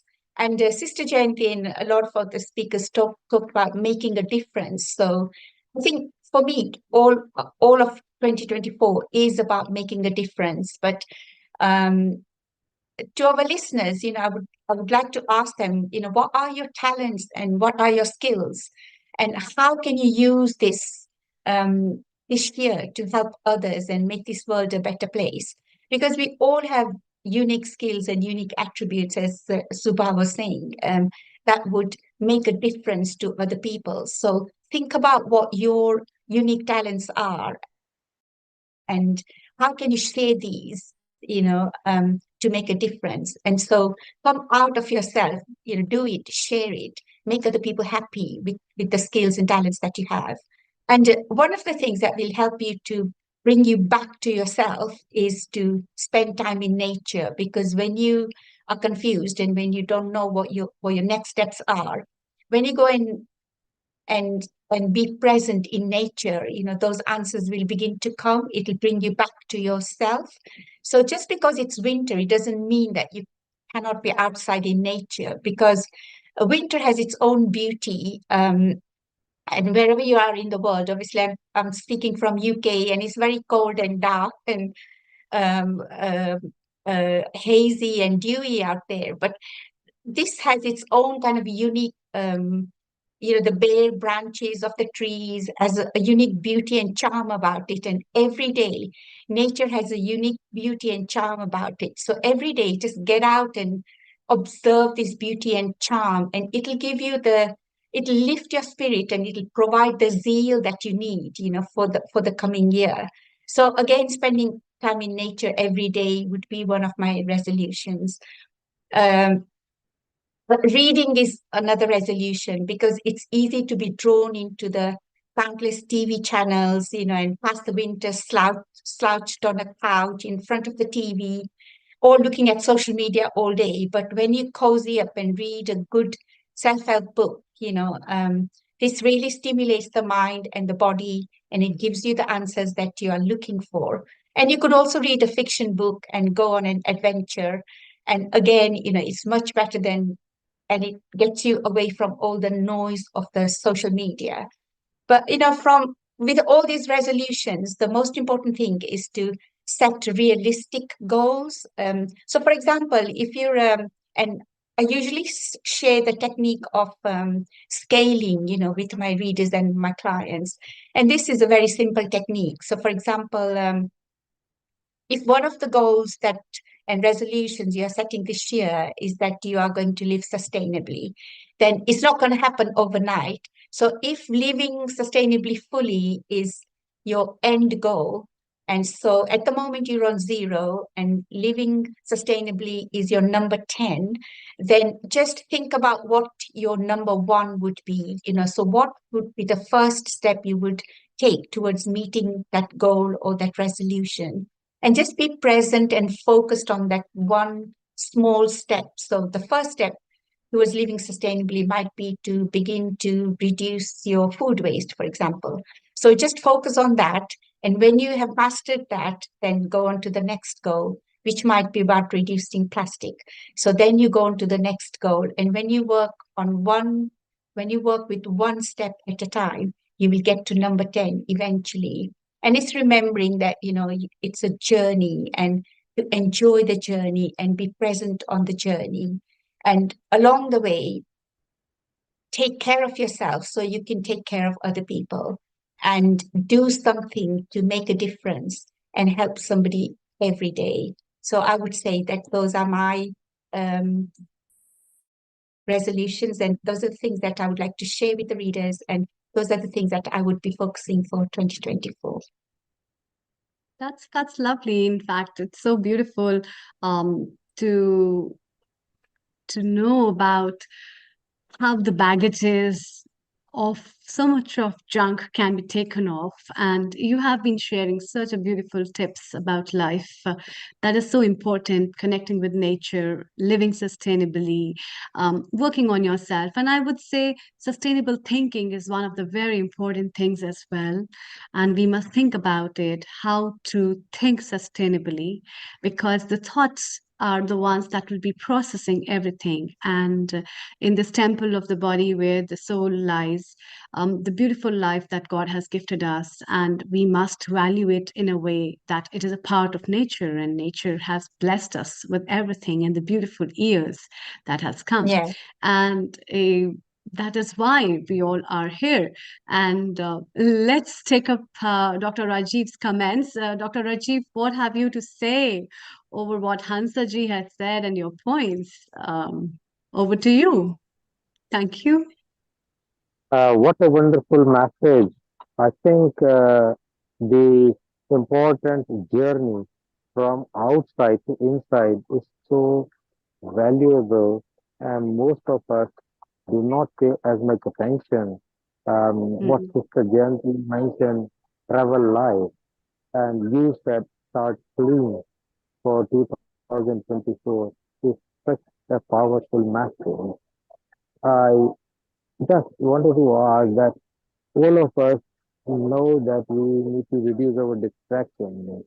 What is your practical way of avoiding, reducing, minimizing the distraction of people around us through social media, which have included our life, and also the thoughts that come constantly because of negative news, which is happening around the world? What could you say about it? Yeah. I think I would kind of just modify and add on to what Sister Jayanti was saying, which is about being light, so it's about not focusing on all that noise that's out there, and just being focused on your goal and taking one day at a time. And when you focus on how you want to make a difference that on that particular day, so is it speaking to somebody? Is it making something and sharing it with somebody? Is it giving a talk that will help somebody? And just keep your focus on that rather than all the noise that's out there. And when you're listening to the noise, it takes the focus away from what is going to enhance your well-being and what it is that you're going to be doing that day that will make a difference to somebody else. And it really is just being very focused and disciplined in doing that. It is, I think, for our young people. Amrita was asking a lot of our speakers today about their childhood, and how the resolutions we are making today kind of connects with our childhood. And it was making me think about how simple life was when we were growing up. We lived a very minimalistic life. It was very simple. We didn't have 40 television channels in our TV. In fact, we didn't even have a TV. We didn't have social media. We didn't have all this plastic waste. We didn't have 50 things to choose from the supermarkets. We had two things to choose from in terms of what we were having for dinner, and we would play freely with our childhood friends, away from the screen. And we would the life was just so simple and uncomplicated. And one of my resolutions and the last book that I wrote is about actually going this full circle and going back to that very minimalistic, simple life, and with the neo liberal culture and the culture of capitalism at the moment that our children are growing up with, it's really, really difficult to encourage them to live this minimalistic life. And I think that's something that I would be focusing on, just that the importance of living a minimalistic, simple life away from all this clutter, whether it's mental clutter or whether it's physical clutter or whether it's plastic clutter or all this waste. And it's just about coming back to basics and just living a very simple life. Simple thoughts, simple actions, and simple simplicity around you. And the less you uncomplicate life, the more you're able to do for yourself and the more you're able to do for other people. I totally agree, Hansaji. And that's why I had been asking so many people, because your childhood days reminds you of what you have lost and what you have to carry with, actually. And when I had been looking at my childhood days, what made me more excited about the new year was not the new year. More than that was my granny's holidays. So I had to have fun time with my granny, what she's going to cook and how we're going to have a celebration with my cousins, and what gift of New Year we are going to get. So might it be a small pencil or a pencil box or a tiffin or a lunch box or a water bottle or a new bag or anything, something which is new in my life, for that would make me excited about, wow, this New Year I'm going to use this and I'm making a full use of it, actually. So utilizing that theory of yours of being a minimalistic and enjoying the small pleasures that you get in the small things we have lost over time. And I think that gives you a lot of spiritual peace rather than talking about just physical and mental peace. And enjoying those small things gives you much more happiness than anything else. What are your points, Riddhi, when you have been talking about all these things? Have you been reminded of something when I've been talking of all that stuff of your childhood days, of your New Year? Over to you. And a very global namaste. First of all, a very happy New Year to everybody. It's an absolute happiness to be here with you all today, to be celebrating the New Year. And a message that actually Sister GMT and Hansaji mentioned was the power of connection to the world around us, power of connection to ourselves, and power of connection to our higher good. And all of this reminds me of the power of silence. Do you know, actually, in yoga and meditation, there's a point between our inward breath and our outward breath, and it's a few seconds of just absolute silence. Because when we manage to silence the mind, we also silence the emotions, because our mind and our body and our breath is connected. So by actually taking that time out, and it's exactly how you're saying, Amritaji, when you've actually got something new, you've got a new perspective of life. It's kind of like how a child doesn't want to be stuck in the same habit, but it wants something that's creative, something that's simple, something that's fun, something that really appeals to the child. And I feel like that is something that if we actually embed into our day-to-day lives to make something fun, to make something simple, to make it easy, it's more likely that we'd be able to create habits that are sustaining, that work for us, that empower us towards our goals. Whereas if it's something that perhaps is a little bit dull, is a bit mundane, then our mind can actually get stuck into habits and form habit loops. So it's really important that we're forming empowering habit loops that help us and propel us forwards. Yeah, that's true. That's really true. And these kind of things, as you talked about, how the spirituality is so important for us to know about ourselves and to realize how the time frame has been moving around, and we witness certain things that are existing for us but might not be existing in reality. And when we come in actual sense to know about these things, that yes, what is important in my life and what is not, we really start to value the things that are less materialistic, I would say, but more in quality orientation. And that is why we pick up the things that gives me real happiness. And those joys are not residing in big things or big stuff. It's residing within me, and that joy is within me, and how I can explore it in a better way by having a joyful relationship, maybe by improving certain things in my habits, by having a good lifestyle, or just working on a small glass of water, drinking every good day, morning, or a morning prayer, as Sister Jayanti has all mentioned already. So those small things basically adds up to a lot of things that we can jiggle up with and make our lives really spicy. And I think life is very important to be spicy, isn't it, Riddhi? And then we move to Jitendraji to take his point of Absolutely. view. Absolutely, Amritaji. It all comes down to our perception of reality. And I think that's such an important thing, is that when we're looking at our thoughts, we're able to observe them with a detached outlook, because we don't know what we don't know. We don't know what tomorrow is going to hold. The future is uncertain.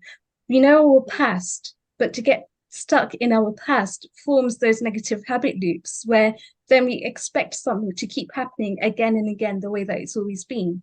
But instead of that, if we just center ourselves into the power of now, into the present moment, and we're one with ourselves, because at the end of the day, if we look at this, then we're the ones that we have to have our own backs, right? So we are going to be our worst critique at times. But instead of being our worst critique, what if we could flip the switch and become our best friends? Yeah. What do you say, Hansaji, before we take Jitendraji's view? Absolutely. You know, I say to all my clients, before you can look after other people, you have to look after yourself. And you have to look after, you have to be well and healthy and at peace with yourself before you can help other people to be well, healthy, and at peace with themselves. So that time that you give to yourself to address your inner world as well as your outer world is really, really important. And so, and it's not selfish to take this time out of the day. In fact, it is selfish when you don't take this time out of your day, because if you don't take care of yourself, think about the quality of care that you would be giving to other people. It's not going to be very good, is it? But you know, if you're happy and light and at peace with yourself, the care that you give and the difference you're able to make to other people is going to be much, much better and much better quality. A person who's tired and who's not slept for days and is irritated and is not happy and is in pain, is not going to be much good to somebody, are they? But somebody who's at peace with themselves, who's calm, somebody like Sister Jayanti, somebody who is at peace, and looks internally and allows all that inner wisdom to arise and enlighten themselves is going to be much better at helping other people and making this world a better place. Thank you, Hansa. Stay around. We will still chit-chat other. And thank you, Amrita. You can take a bit of break. Riddhi, welcome as a new host. And Jitendra, we come to you to India because you've got multifaceted knowledge and talent. What are your tips and resolutions? Over to you, Riddhi and Jitendra, and then we'll have Nora later. So, global namaste, Jitenji. Welcome to Healing Our Earth. It's an absolute pleasure to have you here. And I know that with meditations, you're no stranger to actually being able to go inwards, to having that inward sense of awareness. It's not just about what's above us or what's beneath us or what's outside of us, but it's the reality that we're creating for ourselves. And that is something that you do so beautifully through Kundalini meditations and through the whole world, that as you see it through the nadis and the chakras. I think so often for somebody that's just coming into this world doesn't quite know the intricacies and the details behind these things, but actually the inside world, I think anyway, is actually more important than the outer world. What's your view on that? Very true. Inside world is more important. And global namaste, first of all, to everyone. Thank you for inviting me. And before I come to other points, one of my resolutions was to, even otherwise I don't have a habit to complain, but one of my resolutions was to reduce the complaints to the minimum. I am breaking that resolution today and starting with a complaint here. Whatever I wanted to speak, the earlier speakers have already spoken. So my first complaint is, all those points were in my mind regarding this lighter thing and clutter and subconscious mind and conscious mind, because all the subjects are very close to my heart and they have been spoken. But anyway, it's just a But kidding. Jitendraji, that's from their perspective, and you will have a unique perspective on this from your angle of Kundalini meditation, from your angle of chakras and nadis, and we very much look forward to hearing more about your resolutions and what you have planned for 2024. Yeah, actually resolutions and affirmations are a daily thing for me because I'm teaching that also. Affirmations and all those things in my seminars and other things. But yet, when the year is changing, at least slightly you are out of the comfort zone. Everywhere you are writing 2023. Now you have to write 2024. You have to remember for certain days. Even on a check, you have to remember for certain days that's 2024. So slightly you are out of the comfort zone. So that the time when we can take a resolution or we can go for some other changes also. So the resolution is as such, it was an affirmation I can say, it was a confirmation I can say. First of all, to heal yourself thoroughly, self. In every way, physical, emotional, spiritual, right? Whatever has remained, it has to be done first. And then the second part is obviously to help others in whatever way it's possible, to heal others by whatever talent you have got. Everyone has got a different talent. Your set will be different, my set will be different, Nilkumar's set will be different. So in whatever way we can do that, to do that first. And so automatically the third part, healing the earth, will be taken care of because ultimately the earth is inhabited by us only, me and you and others. So if they are healed to some extent, even then a lot of changes will be coming. We talk a lot about meditation and deep breathing. I would like to mention one point. As such, you all are into this field, so you may be knowing, but some of the listeners who may not be aware that once we start meditating, then automatically the breathing slows down for permanent and sizably. Sizably to the extent that generally a person breathing cycle is 16 breaths in a minute. 16 breathe. Inhale, exhale, plus gaps. It can come down to as low as 3 or 4. I'm telling by my self experience. So medically, if the cycle is shorter than 10, then it's considered a critical situation, and the doctor will directly hospitalize you. But the cycle will be slower than that. Anybody who is meditating regularly can do one practice. Every morning, one should, after 5-10 minutes of waking up, not immediately, because that will not be the correct situation, should find out in 1 minute what is the breathing. What will happen? Suppose my breathing is generally 3 or between 3 and 4 every day. And even if it is 6, though it's very much acceptable, but even if it is 6 tomorrow, that means something is wrong, which I need to correct today. So we'll have that awareness. Meditation is ultimately awareness, right?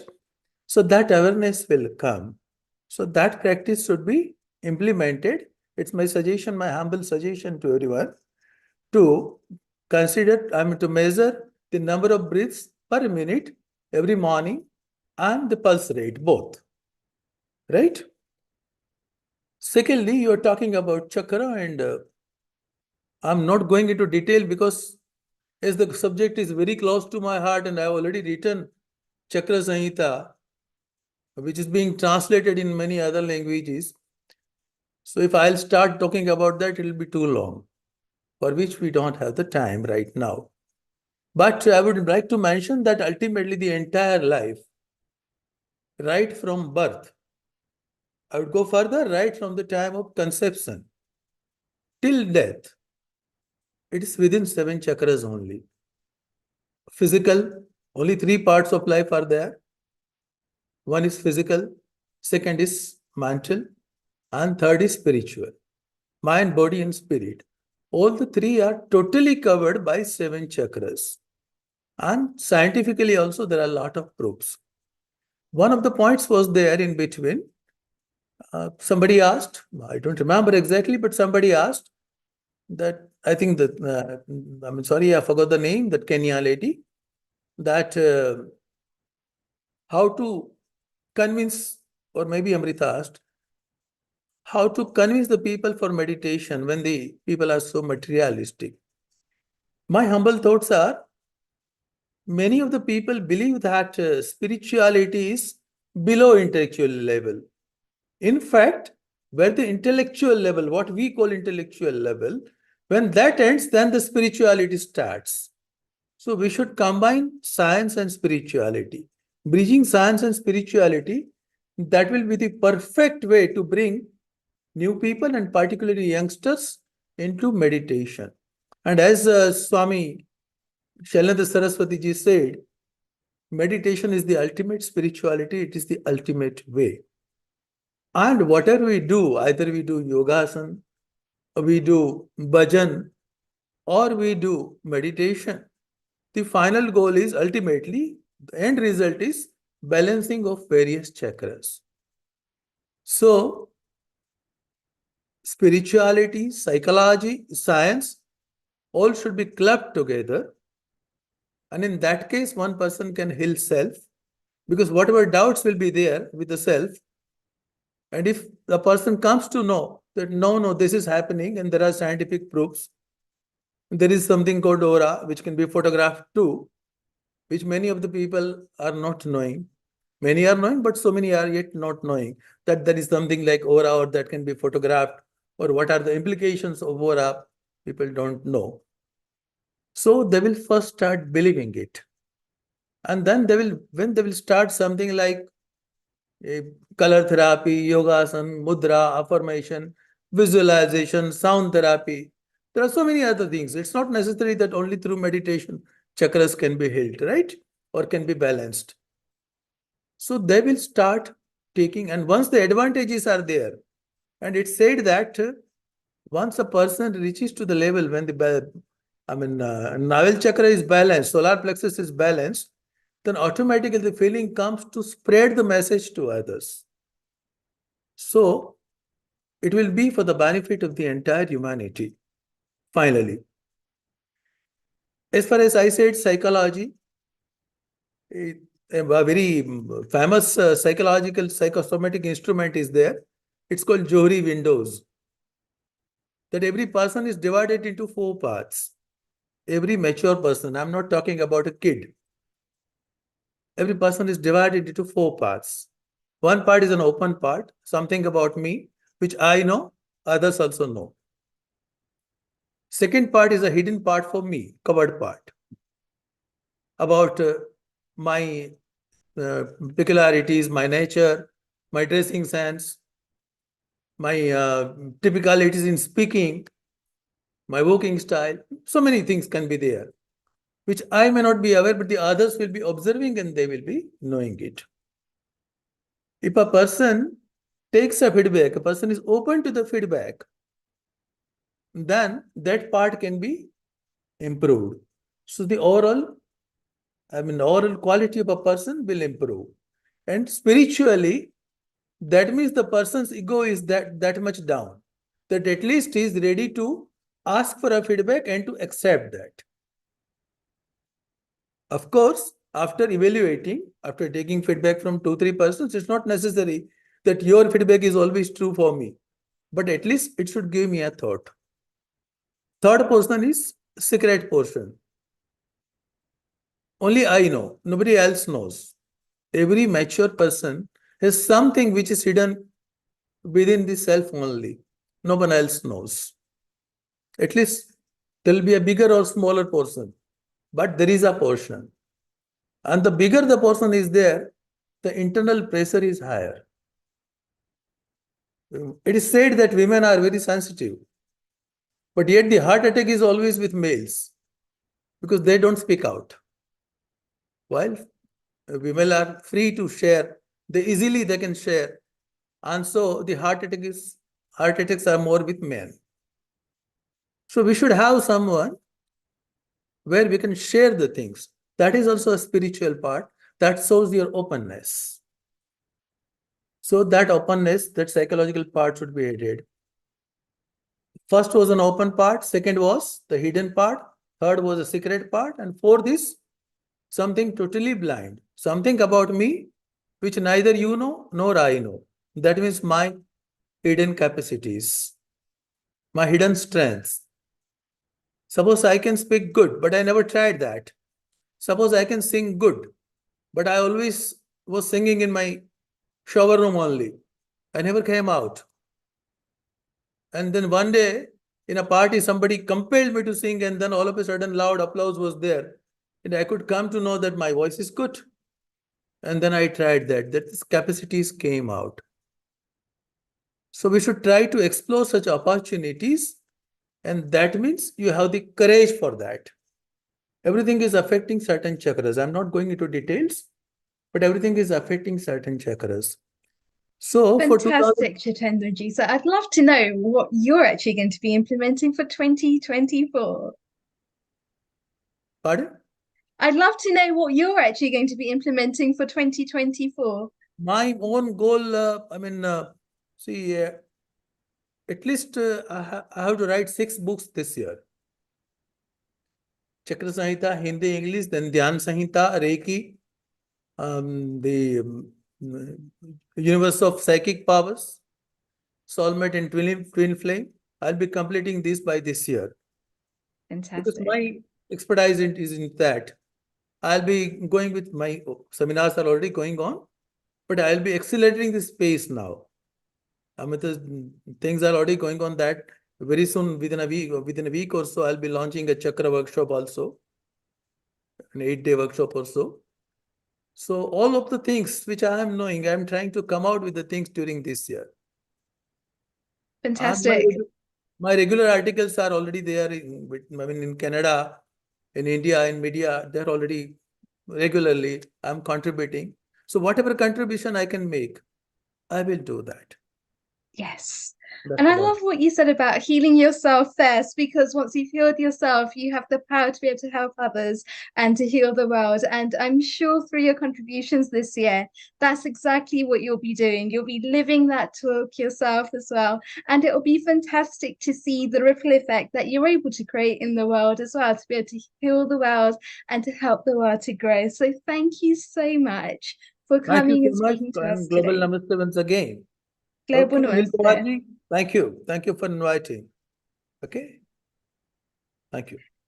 Thank you. So we've just had Jitendraji there speaking to us about how important it is to be able to work on the internal self. And it's not just the situations that are happening around us, because when the situations happen around us, that's when we start to think about something bigger. We start to think about divinity. We start to think about God. But do we do that when we're actually going through a good, happy moment in our life? Or is that something that only comes up when we're experiencing the negative?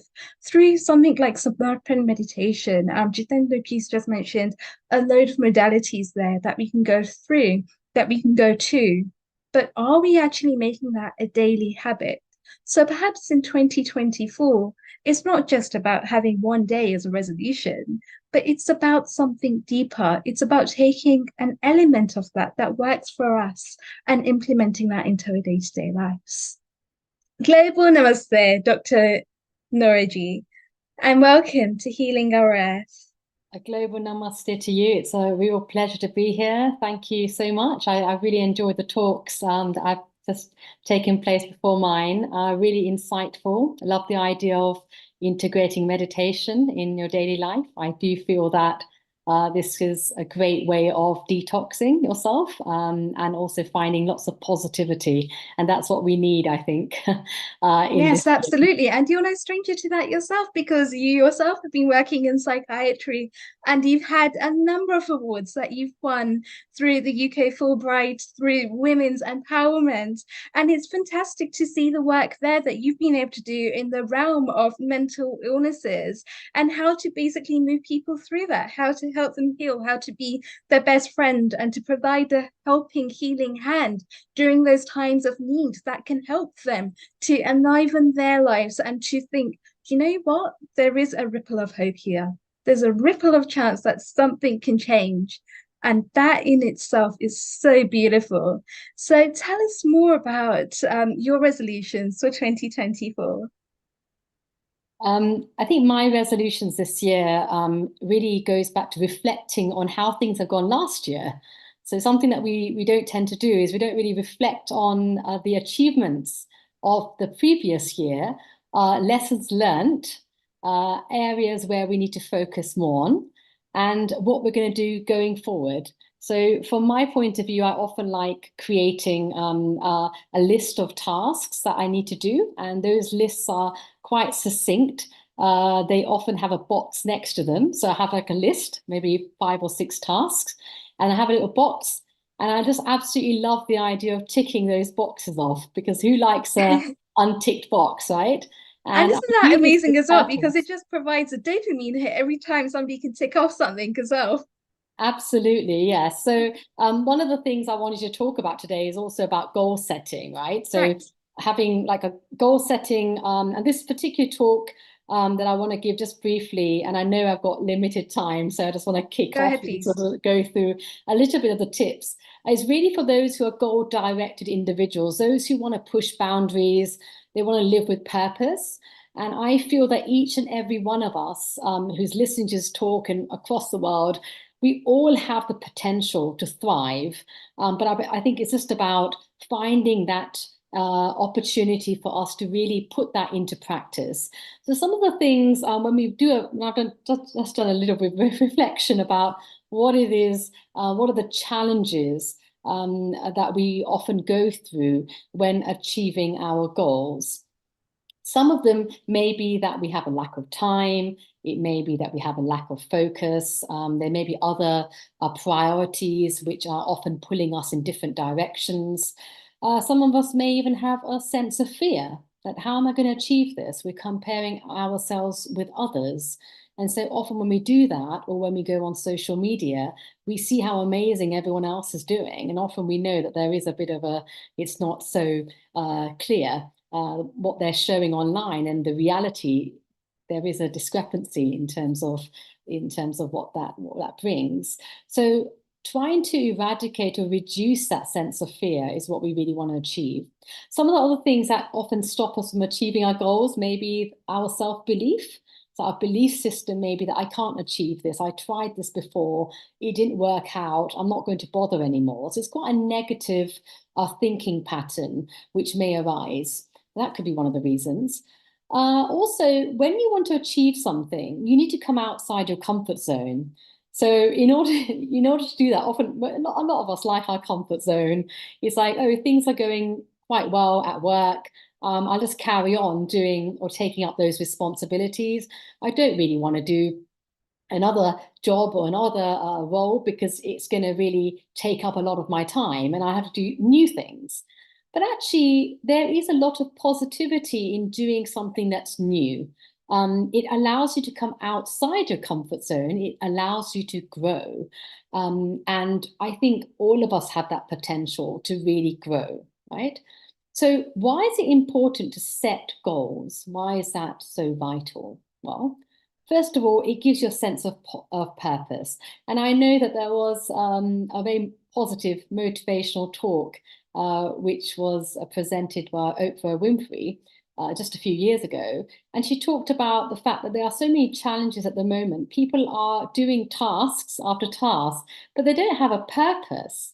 And so it's only when you have a goal or a purpose when you can really thrive, because you'll start to come up with minor or small goals which you can put, just line them up before you can reach that threshold, right? And when you have those small goals, it makes you want to grow further and further.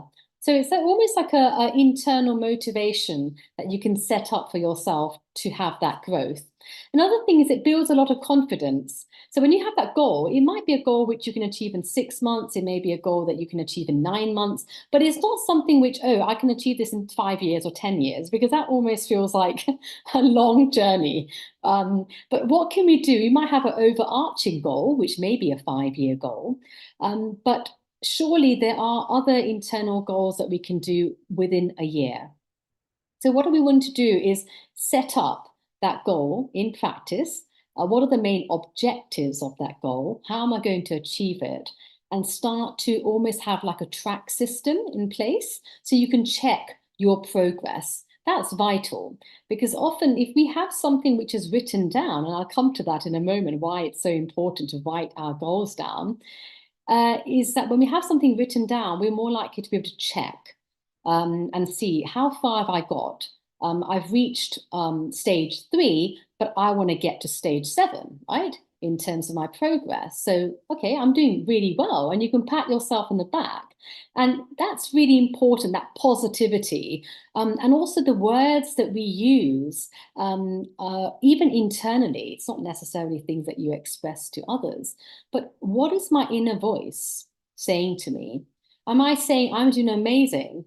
I'm doing an incredible job. Keep going, Nora. Am I saying those types of words? Or am I saying, oh God, I'm not successful. I've tried so many things. Because even saying that pulls down the energy. And we've been talking about meditation, yoga, things that can actually increase our energy levels, our positivity. So what words can I use to enhance that sense of purpose, to enhance that energy, right?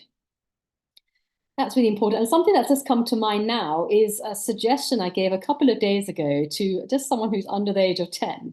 And they absolutely love playing football. And I said, they said to me that, oh, what can I do to have this be a bit more positive when I just go onto the field? And I said, well, what sort of words can you use? You can say, I'm going to do incredible today. Just saying that sounds amazing, right? I'm going to do a goal today. I'm going to try that when I hit that pass to the defender, it will go through to the goal. Something positive. And just a few days ago, they contacted me and said, Nora, thanks so much for that advice. I tried it and I actually got 3 goals. I'm thinking, well, that's remarkable. And this is a very young person. And I'm thinking, what can we do in our lives to really apply this positivity within our lives to really gain a sense of purpose? It says unmute yourself, but I think that's done. So a couple of steps that we can apply in our life that will drive us to success. The first one is setting an objective or a goal, right? So it has to be directional. It has to have some form of purpose. And it has to be something which will allow me to grow outside my comfort zone, right? The second thing is coming up with a strategy, right? How are you going to go about achieving that goal? What do you have in your diary, right? So we had a clean sheet in 2014. It's been a week or so. How am I going to achieve that goal, right? And I'm talking about meticulously putting an agenda down, right? So I've got a goal. One of the goal is achievable, let's say, in 9 months. But I need to do quite a few other things before I can reach that point, right? So I need weekly goals, very small goals that I can achieve so that I can get to the point where by the end of the month, I've ticked off quite a large goal already. So I'm talking about small goals that can be done on a weekly basis to achieve a larger goal in the end, right? So when we look at our diaries, what exactly are we feeding in those diaries, right? So if you don't have a plan in the day, then someone else may have a plan for you, right? So what's crucial is that when I wake up in the morning on a Saturday, let me have a look at my diary for Monday morning, right? Is there anything I need to read before my meeting? It would be great to do that prior to the meeting so that I am not thinking about new ideas during my meeting. In fact, I've already read through the reports, right? I've already read through the minutes. So now I'm thinking, what else can I do to add value within this meeting, right? I might want to, after that meeting, there may be another task that I need to do. So I can't really do things at that moment immediately. I need to plan. Otherwise, my meetings will be like, oh, well, I'll have a discussion. I'll think about this and I'll get back to you. That's not it's not a meeting which brings about any forms of fruition, you know, or extends the actual goals for a subsequent meeting. So ensure that you plan on a week-by-week basis and you have things in your diary that says something around the lines of 6 to 8, I'm going to read up on X. Then I have a meeting from 8 to 10. Then after that, I'll have a short break to think about X, whatever that thing may be. And then from 11 to 1, I'll do this task. I'll have a short break. So really, the more meticulous you are, the more likely it is that you will be able to meet those certain thresholds that you have in your life, right? The third thing is taking action, right? So take a chance. There might be certain things that you have on your agenda, certain things that you've thought about, but it's important to take action, right, alongside. So if there's certain things that are diverting your attention, fine, that's fine. It does happen, but ensure that when you have this, because you've got this thing in your diary, which is very time specific, it just allows you to be on point and to be able to achieve those individual goals. So make sure you're taking action based on what it is that you've put out. The fourth is staying committed, right? And developing very, very good habits. Now, if we look at some personalities in the world who've achieved remarkable we received lots of awards. One example could be Michael Phelps, for example. He's received about 82 awards, 82 gold medals, right? Some of them are gold medals, some of them are silver medals, and some are bronze. But the majority, 65 out of 82 of those medals are gold. Now, if you look at his life, what he does on a daily basis, waking up very early, 6 o'clock, getting into the pool by 7 a.m., and a whole series of regimental activities that he does. Now, of course, the trainer will be very much familiar with this. He will be, but the things that we see on our screens is the success story. But there's a lot that happens behind the scenes that we don't tend to see, but it's all coming down to consistency. So as long as you can be consistent, so even if one day you found that actually I've got too many tasks, and I haven't been able to achieve the last one, then break it down a little bit, make it more practical, something that fits in with your schedule. And then you're more likely to say, you know what, great, you've completed these 4 tasks, I'll move the other one onto the next day. And now, is this better? Yes, this is so much more better, I'm able to achieve it. So that kind of flexibility is very much required as well. It doesn't have to be regimental, but it has to be practical, right? The next stage is very much related to routine and learning, as well as adjusting, right? So you want to make sure that you prepare for new obstacles. It's almost like, I like the analogy of being on a train, right? So now that you have a purpose, you won't be getting off at different stops, but you'll be on that journey, on that path. You'll be looking outside the window. There might be certain things that make you get distracted, but you are along that path and you are heading towards a particular destination. So having that destination is great, but there may be certain things that you need to adjust to, any forms of obstacles that you need to consider, but get back on that path along the way. Then the 6th step is getting help. And some really famous motivational speakers have said that it's so important to seek help when needed. So have that humility, which says, well, actually, at this stage, I don't know what to do, and I do actually need to seek help. That may be through family, that may be through your mentor, you may have a supervisor, your boss. You can speak to them and say, I'm now struggling. This is an area which I'd really, really appreciate your input. Any advice that you can give me, that would be fantastic. So you're still staying on that positivity. You've done an incredible work. You've really achieved so much, but what else? There are always going to be struggles, and I don't think there's anyone in this world who, even after reaching a point of success, they feel, oh, I'm there now. No, after that stage, there'll be something else that they want to achieve, which will be bigger and better.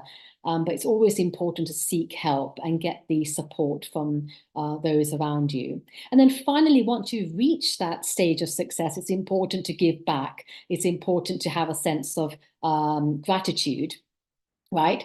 So it's equally important to ride others along your journey. So if there's someone who's junior to you or doing something similar, work together, find ways of uplifting others. That's the only way you can really, I think, give back. And like Steve Harvey has said, he's a famous global philanthropist who's also a mentor. He said that if you don't write things down, you're drastically reducing your chances of succeeding, right? So writing the vision, making it plain and clear, is actually opening windows for you to succeed. Because ultimately, if you look at your list, like I was mentioning at the beginning, and 9 months down the line, or maybe Christmas later this year, you will be like, wow, I wrote this down. I checked it in the mornings and evenings, and now I've reached a point where I've actually accomplished a lot of those things. And a lot of people who've accomplished huge things, which almost seem like out of the world, do have these lists. They do have things written down because that's what allows them and motivates them as much as possible. So have this positive affirmation. I'm doing great. I've got an excellent plan in front of me. I'm really looking forward to this year. I feel that there's nothing stopping me. So all of these positive thoughts, I think, will guide you to succeed. It will make you feel that this year is really about action, in my view. It's 2024, that adds up to 8. 8 is the year of Saturn. It's a time when we really need to reflect on getting tasks done, right? So in previous years, you may have said, oh, I'll do this at some point. But now is the year to actually make and put this into practice. If you're in the teaching industry, education, business, finance, if you want to increase your revenues, you want to come out of your comfort zone in whatever work you're doing, have a plan, right? Don't just have a dream, because dreams are dreams, but a plan that's put into place will make your dream a reality. Thank you very much. That is really wonderful, Naraji, to actually just be able to break things down as well. I think so many times as overachievers, as high achievers, we think about it as the end point of this is where we want to be. And then we get disheartened along the way when we don't quite get there as quickly as we want. So by actually breaking things down into mini goals and setting those weekly goals and setting those targets as we go along makes it so much more achievable, because we can tick off those little tasks as and when we do them. I actually find I'm not so much of a journalist, so I don't like writing down my goals, but I use vision boards and I use pictures and I use graphics, because even though I'm not writing them, I feel like having that connection to those goals is really important. What's your view on that? Do pictures work just as well as words, or is there a way around that? Or So that's a really good question. So absolutely, anything like a visual board is fantastic. Different colors, it just guides you. And I think what we need every year, January, we'll often think, okay, I've got a clean slate, I can start from scratch. But it's all about something that you can go back to. And it could be in your room. So it has to be visible. It shouldn't be something which you just leave on the side and you don't really come to it. You know, it's there in person, it's on a post-it stuck on your wall, and you are editing it, modifying it. I quite like those boards where you can use a waterproof pen and just update how things are going. And visual boards, I think, are incredible. Mind maps, or you can create lists, whatever it is. I think whatever works for you, but something to guide you and check in on yourself and how far have I reached? Because that goal is there, and you're probably going to have that goal the following year. So I really believe that it's really about not rehearsing the challenges that you've had in your previous years. That's why I was saying earlier that think about the past. How have things worked like last year or in 2022, right? And okay, things didn't work out for X reason, and I did this worked out. Why did it work out? What are the reasons? What did you do differently? It wasn't in the plan, but it came. You started considering additional things which weren't originally in the plan. So I think it's about having something which is purpose-driven, something that you can check, and a great opportunity for you to grow. So think about the past, what hasn't worked, what can I do differently, and then come up with your plan, as opposed to reproducing what hasn't worked in the previous year. And that's what happens when we don't think about the past, right? So it's important to reflect on fantastic. And they say that is the definition of insanity, is doing the same thing over and over again, expecting a different result. So exactly. By actually problem solving along the way and adjusting and making those refinements, we're able to reach the goal. Perhaps it's actually more demanding across like the little challenges that we're getting. But once we cross those challenges and we're able to problem solve in a way that works for us, we get closer to the goal. So thank you so much, Noraji, for going through a little bit of goal setting. And I think being the beginning of the year, it's so crucial to be able to break down our goals in a way that works for us. And everyone's different, and everyone's going to have their own unique personalities and the unique abilities that they bring to that in order to make that work. So fascinating work. I can also see that Neil Kumar is here with us as well. Neil Kumar, what are your comments? Thank you, Riddhi. It's going wonderful. Nora, wonderful to have you back. Nora is, of course, part of the Healing Our Earth team. She's also a host at Healing Our Earth team, and she also produces with our Sheila Dobie. Nora, that was wonderful tips that you gave. Stay around. We are just going to take a quick greetings from Lakshmi Vyas, who is our resident team, and Kit Sharp, just a greetings from them. Then we move over to our Kirit Mistry, who is our health episode producer as well. So a quick message from Lakshmi Vyas, your greetings, and Keith, your greetings. Then we go to our contributor, Kirit Mistry, and over to you, Riti. Fantastic. So Global Namaste, Lakshmi ji. Happy New Year. Fantastic to have you joining us on Healing Our Earth today. What is your message for us?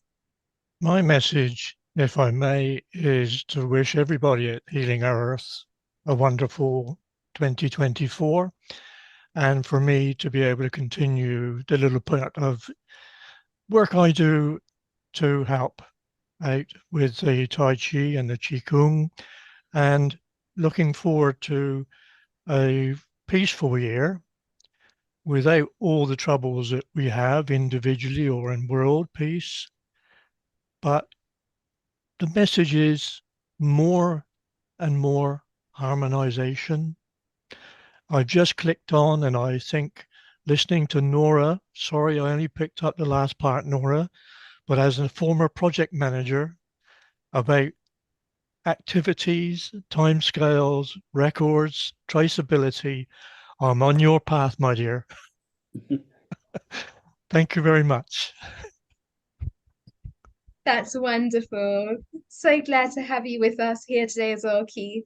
Thank you. Lakshmi ji, coming back to yourself, what are your resolutions for 2024? Global namaste to all of you. It's really nice to see so many of you after a gap of about two or 3 months where I was away from UK. And nice to see all of you. And for me, the New Year resolution is number 1 is nature protection. That is, I would like to protect the air, water, plants, animals, the entire natural things to be protected first. And of course, I would like to be kind and very empathetic to all those who require help. And also, let us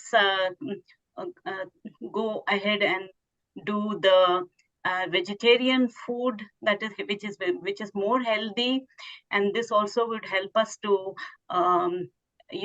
protect the animals that have been killed for various reasons. And this is the message that I would like to give it to people for this 2024. And isn't that just a lovely message as well? Being able to connect and be in formless relationships, not just with ourselves, but the people around us with empathy and compassion, and being able to form those inner connections and also reduce our carbon footprint. I think that is a major lesson there. By actually going to more plant-based foods, by going to more vegan foods, we're able to substitute. And not only does it help the planet consciousness, it also helps our inner consciousness to grow too. Absolutely. Yeah. So once we protect the nature, I think everything gets protected. Yes. That's what it is. So that is my always. It's not only for this year, but throughout the years, this is my aim, that we protect the nature, protect the animals, and keep the air clean and neat. That's it.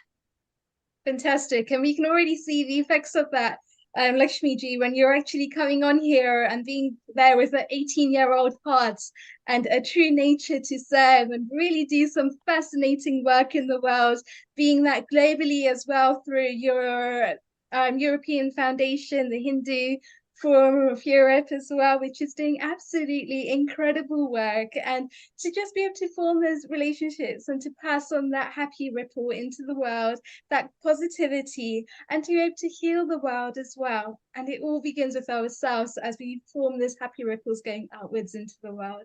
So thank you so much, Lakshmi ji, for sharing your beautiful message with us today, and a happy new year to you.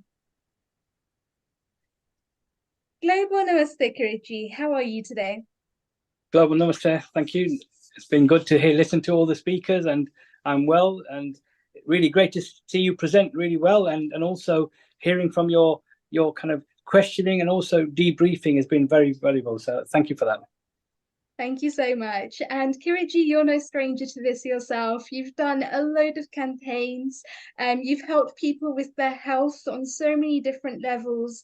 You're one that can really be an advocate for us in this world to bring about a sense of healing, a sense of compassion, a sense of empathy. So I'd love to hear from you. What are your resolutions from 2024? Okay, so the first one is my own health, is looking at my own health and managing that better in terms of it's no point, I can't help others if I can't help myself. So that is my number one resolution, for which I neglected last year because I was trying to do too much and do things for everyone, but forgetting about self. So that's an important message. So important not to spread ourselves too thin as well, and to be able to rely on the group around us as well. So that's the first thing. And then the other thing is really to continue spreading the messages, the campaigns, the awareness, because some of the conditions that we are suffering with, our families are suffering with, our communities are suffering with, we don't want to talk about them. We don't want to, we seek help very late. So we've heard Noraji talk about, mental health and also some of the kind of challenges around that, and helping to look at self-managing and looking at health goals as well. So mental health is a taboo, and is a considered taboo within our communities. And we lose people because they don't get the help at the right time, or families don't want to talk about it and they don't want to reach out. And by the time they reach out, it's too late. So that's on mental health. We want to, our work is currently, and has last year been around cancer and early diagnosis and screening. So really want to ensure that our communities, our families, our members, our friends are taking up their screening at a timely manner they need to. So when they're offered it, they need to take up the screenings, whether it's for breast cancer, whether it's for prostate, cervical. So we need to raise more awareness, and we'll continue to do that, because we have some fantastic community connectors, we call them, who have got that lived experience of going through this journey, and they're the best messengers. Thirdly, our work on fantastic. And just to be able to reflect on what you've just said there as well, it's so important because there seems to be a lot of stigma around mental health. There seems to be a lot of this, I'll push through, I'll see what I can do by myself first before I actually seek the help of the NHS, or before I actually go down the route of holistic health. I want to try and fix myself. And that is such an important message, because yes, your body and your mind has an innate wisdom to be able to help itself, but it's equally important to be able to reach out to those that are in the know, because they might have just a trick or a tip or a strategy that can help you to unfold something that you might not have had any knowledge of previously, that can actually be the catalyst to your change. So rather than to take all of that burden onto your own shoulders and to try and fix everything yourself, reach out to those that are in the know, reach out to those that can help, reach out to those that are actually running campaigns and that have done so successfully for a number of years, because perhaps they have something that will help you to just be a catalyst to the healing on your own journey too. And on that note, you mentioned about mental health, and we're lucky we brought to the Healing Our Earth family, an organization from India that's developed some self-care packages on anxiety, depression.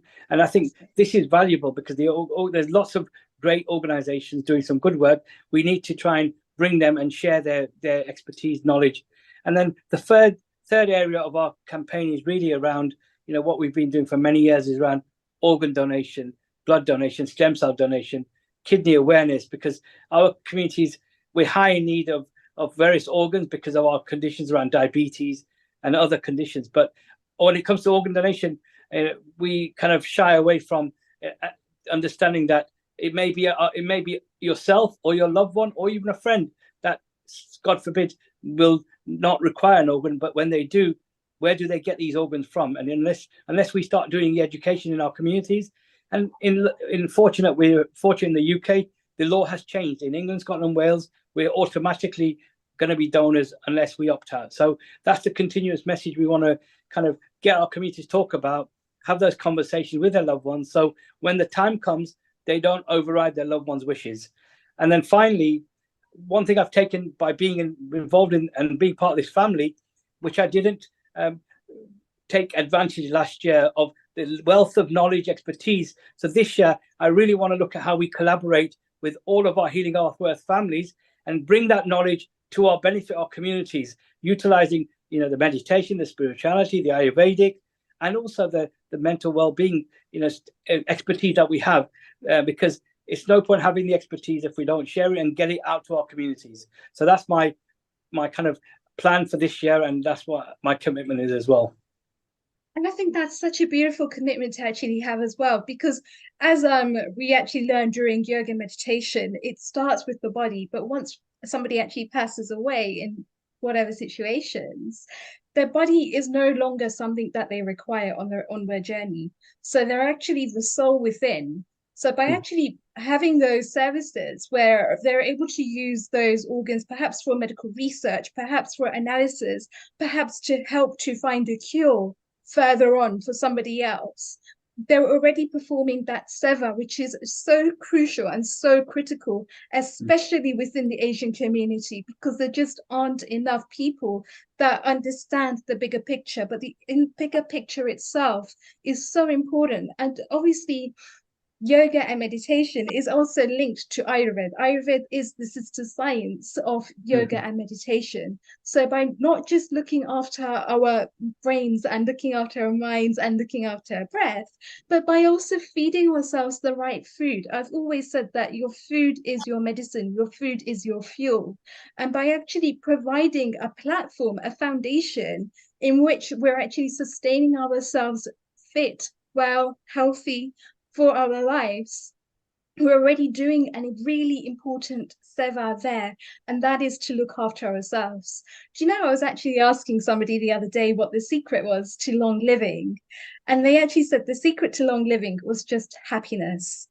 But happiness was as a result of doing the right exercise. It was a result of keeping their mind active. It was a result of having the right amount of jala, water, Ayurveda treatments, because all of this basically has an impact on how well and how healthy we feel during our lives. And I've always said as well, your body has your own innate wisdom to be able to heal. So it is a healing ground in itself.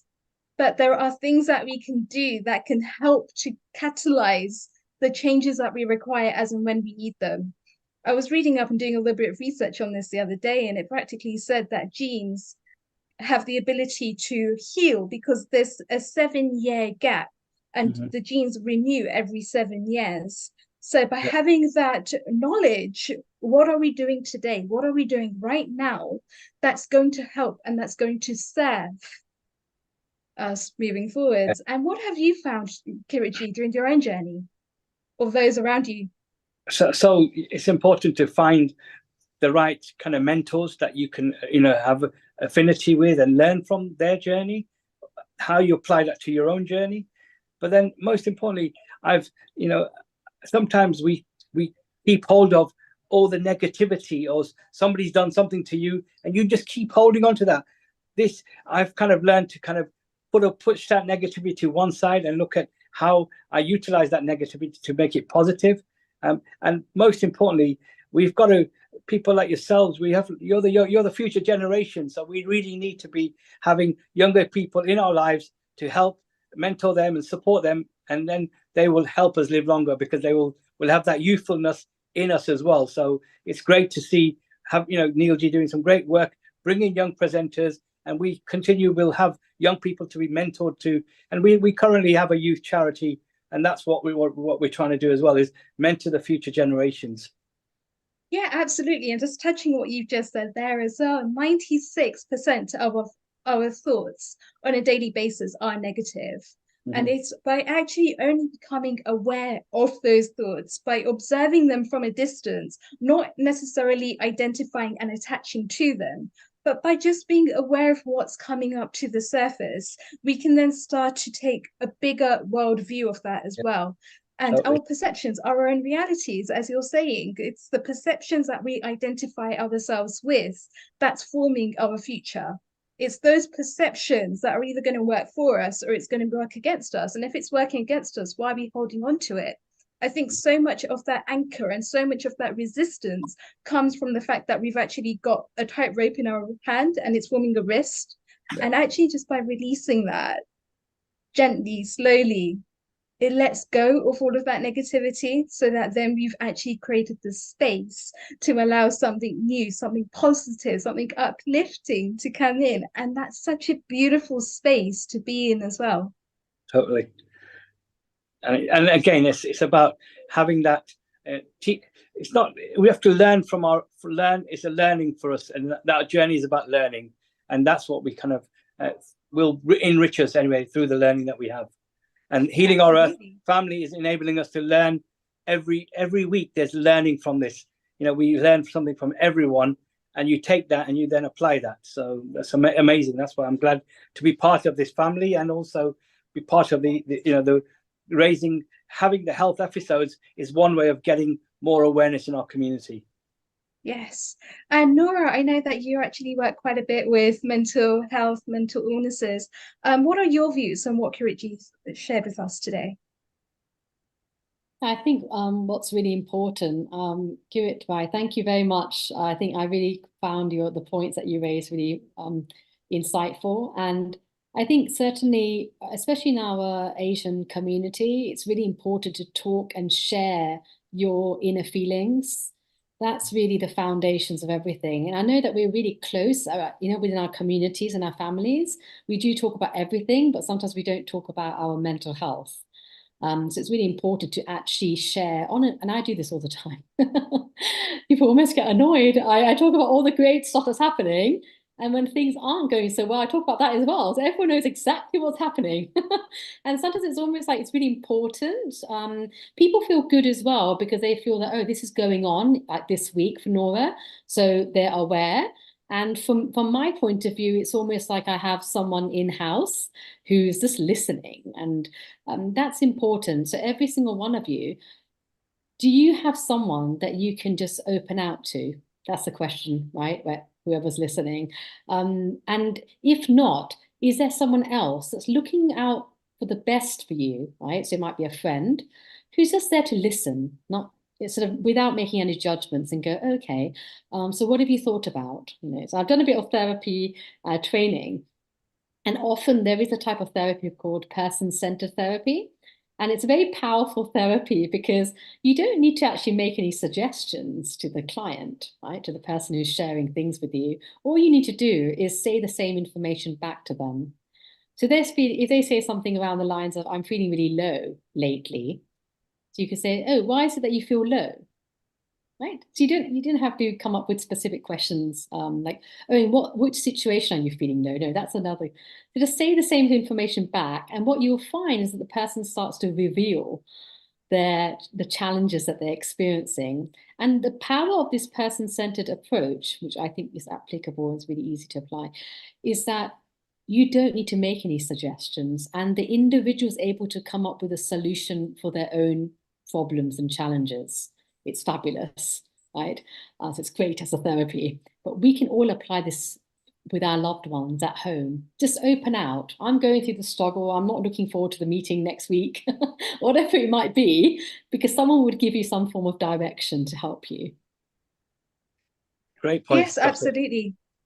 I think you mentioned earlier, Kiritji and Noraji, that your thoughts and your words are energy, and we need to watch what energy we're transmitting, but equally the power of listening. Like, we've got 2 ears and 1 mouth for a reason, and that's because if we actually listen, we're able to uplift the people around us, and by uplifting the people around us, we're also uplifting that consciousness as well. And I think that's such a beautiful message. Kiritji, what's your reflection on that? No, I totally agree. The listening, sometimes we don't listen, and we talk. We don't let the people talk first. And I think it's important that person-centered therapy, as Dr. Nora has mentioned, we talk about, we talk a lot, but important is that let's help people find their own solutions, because they have the solutions. They just, sometimes because of what's going on in their life, the challenges, they are too focused on those challenges, but not realizing they have to live with their condition. They need support, but at the same time, the support is limited. They can do things themselves, and they're the kind of techniques that we need to offer. And the self-care management, self-care therapy, you know, those kind of things is really what will enrich them, because not everyone, some people will need Dr. Nora's support, but some people with their low levels of, you know, depression, anxiety can overcome them with meditation and with other tools that they will help to enrich them. So, you know, that's the kind of beautiful message that Dr. Nora said. You've already highlighted as well. It's about giving people the space and time to then heal, but also to let them talk, to be able to then find the solutions. Yes. And Keith Sharp, if you could actually chime in here as well. I think a lot of the times we have things like talking therapies, we have practices like yoga and meditation that can help to uplift somebody emotionally. I know Tai Chi works in a similar way through energy. We call it prana in yoga. It's called chi energy in Tai Chi. Can you reflect on that as well, please? Well, it's a very interesting being, shall we say, on the slight outside of all of you wonderful people. And as you know, I'm a practical sort of guy, and listening to, and I have to, is it Kirit? Is it Kirit? Yes. Kirit? Yes, Keith, yes. All right, okay, thank you very much, Kirit. Is that you are all professionals. All right, forgive the phone, my wife will answer that. You're all professionals in your own area and have this wonderful basis of the Indian culture and what I now call Indian historical medicine. And I have had for a number of years, which is quite quiet at the moment, is what I call Chi Prana Wellness Agreement with a very experienced person. But as all partnerships, there are always misunderstandings, and we need to talk about how we overcome those misunderstandings. From my observation,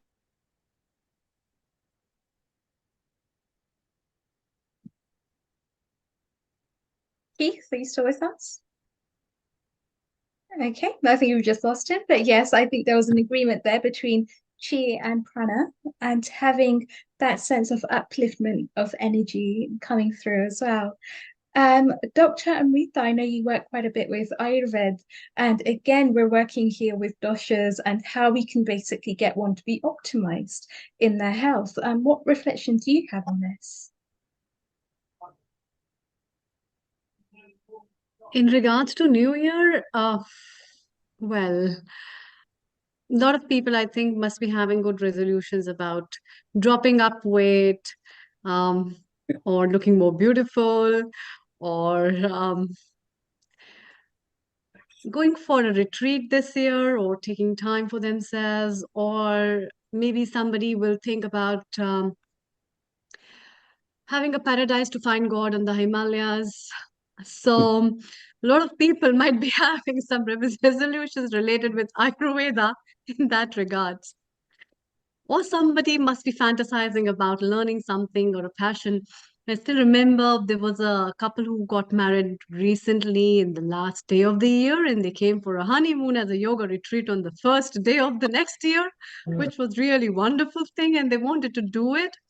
And they had made it as a resolution that we are going to put up together in the next year, and we are going to start up our year with that way, and that also a honeymoon retreat at a yoga place. So they joined up a yoga and group, and then they celebrated it, which is one of the wonderful ideas. Well, so a lot of holistic ideas people can have, and whatever you find as a joyous, whatever gives you joy in life, is also very important, and especially cutting down from the parties after eating so much and drinking so much and having a merry time. Everybody would like to have a detox and have a place where, okay, some fastings are good and some diets are good. So that's what Ayurveda has to light upon. And I think Neil has to say something, add on to that as well. Neil, over to you before we move to other guests. Thank you, Amrita. Thank you, Riddhi. You've done very well. Everything is going beautiful. Kirit, welcome. Well done, Nora. It's nice that you are part of this panel as well.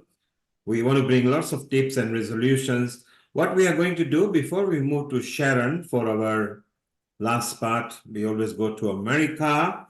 We've got Mala who wants to say something. We've got Chirag. Chirag, you got a couple of minutes of piano you want to play. So let's listen to you first, Chirag, for a couple of minutes. Then we will take a greetings from Lata and we'll go to Keith who is back. Rajiv is back again. Mala is back. And then Sharon will come back to you. So no problem. So Chirag, go ahead and let's listen to your piano New Year's message. Yeah, so Global Namaste, Happy New Year to you, Healing on Earth. I hope you had a good Christmas as well. Thank you. Yes, we all have had a wonderful time, and smiling Riti and smiling Amrita has been sharing ideas with all the guests. Yeah. You've got a piano ready for us, Chirag, so go ahead. Yeah, go on. I'm going to play Puni Po. It's one of the Tama Polyward of 2011. Sure, go ahead. Yep.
Thank you.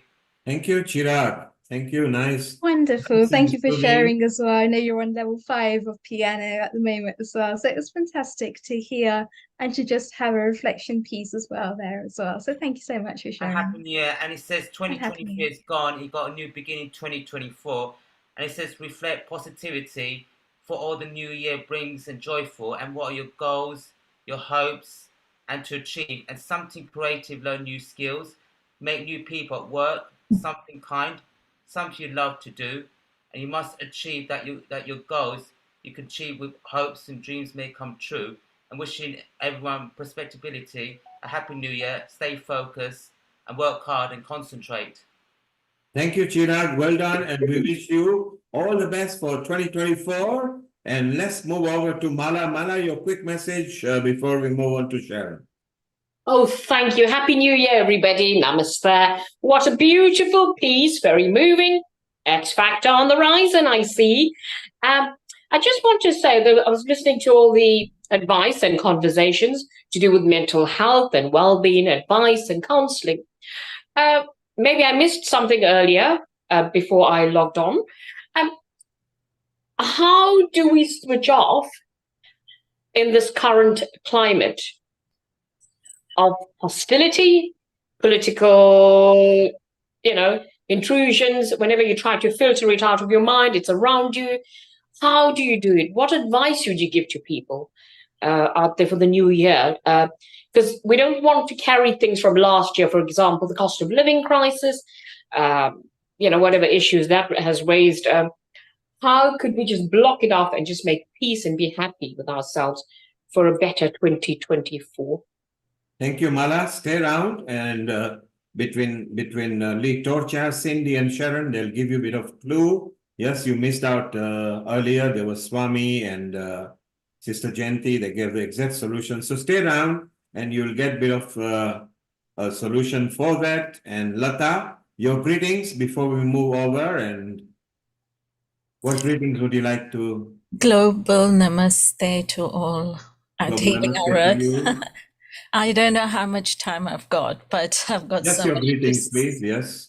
I've got so much to say. First of all, thank you to you, Neil, for continuing with this platform where you're attracting all of the gems from the earth to become more aware of how we can contribute our talents. And it is truly amazing, my journey with Healing Our Earth and how it's progressing. And I really want 2024 to be a great success. And, I think COVID taught us a lot of resilience and how to cope, and showed us that we are capable of coping, and gave us that great boost that we can survive all this. So now that we're, with all those abilities, armed with all these abilities, we need to go forward and make this year a fantastic year, in spite of all the difficulties and problems and challenges. We've got it within ourselves, and I really look forward to be working with all of you and doing more with Healing Our Earth and making it a more beautiful life day to day, and just take each day as it comes. And that'll be lovely if we can all do that together. That's a lovely hand in message, hand. Lata. Beautiful. said, And Lata. Dr. Rajiv, I just wanted to come to you very quickly, because there's a question that Mala asked about how do we really manage to switch off from all of that negativity, from all of that confusion that's happening in the world around us, and to go inwards. And I know you've had about 30 years of experience within the NHS, but you're also the producer of Integrated Health. So you've seen the best of both worlds. How would you do that in your experience? Thank you so much, Vivek. It's a very good question, and I do ask myself, and I get asked this question very frequently. And one of the important things, as you mentioned, 30 years on, in NHS, managing all different type of physical, mental, emotional diseases, problems all together. What I have learned is that there is a clear connect between physical and mental health, but also there is a way to disconnect that. And one way is daily meditation. And we heard earlier from Sister GMT, carry light. We have emotional baggage which we carry, and that is one of the biggest bulk of our mental health issues and problems. If we just leave that baggage, long ago during the NLP, and what Swamiji said was very important and pertinent at this point, he was highlighting, which is also a part of my NLP, the neuro-linguistic programming practitioner and master practitioner status that I achieved, was to disconnect conscious from subconscious, and also to really become a third person. So when you are an observant rather than an egoistic doer, your lot of these mental health problems or emotional issues go down. That baggage you can park. And once you park that baggage, your life becomes so light, which is what Sister Jayanti was talking, travel light. And if we have that resolution as 2024, that each night when we sleep, we will write on a piece of paper and leave that problem as it is, and don't carry it over. We have a fight, we have argument with somebody, we carry on, we're still angry, unhappy next day. And that is unnecessary emotional baggage. We should not really carry that with us. So if we park that, and usually it is very difficult, but we park on a piece of paper, write on a piece of paper, whatever anxiety, anger, whatever is there on piece of paper, it's out of our mind. And once the baggage is out, our mind is clean and fresh to start. And I think that's what I think Vaishali was also saying, that we start clean, we start fresh. So we take a lot of our emotional issues will go down. And the second part is emotional resilience, which is bounce back. We promise to ourselves that person, and we are born on this planet Earth to contribute, to help other people. And when you contribute and help other people, the good wishes, दुआएं जो दूसरे लोगों की लगती हैं, वो हमें healing में मदद करती है. That actually is one of the most powerful tools to have a better physical, mental, emotional, and spiritual health. So I would suggest that's a Thank big you. mantra. Wonderful reflection there, Dr. Rajivji. And I hope that answers your question too, Mala. It's just absolutely wonderful to be able to connect the dots together and to be able to have that sense of contribution in the world as well. And Dr. Amrita, thank you so much for your hosting a beautiful session there earlier as well. I think Dr. Batraji with Shailendraji and Sister Jayanti did a wonderful job there of being able to reflect and teaching us a little bit more about meditation, inner well-being, and teaching us the way through with resilience as well. And Global Namaste, Sharon. And before I come to you, Neil, what comments would you like to make?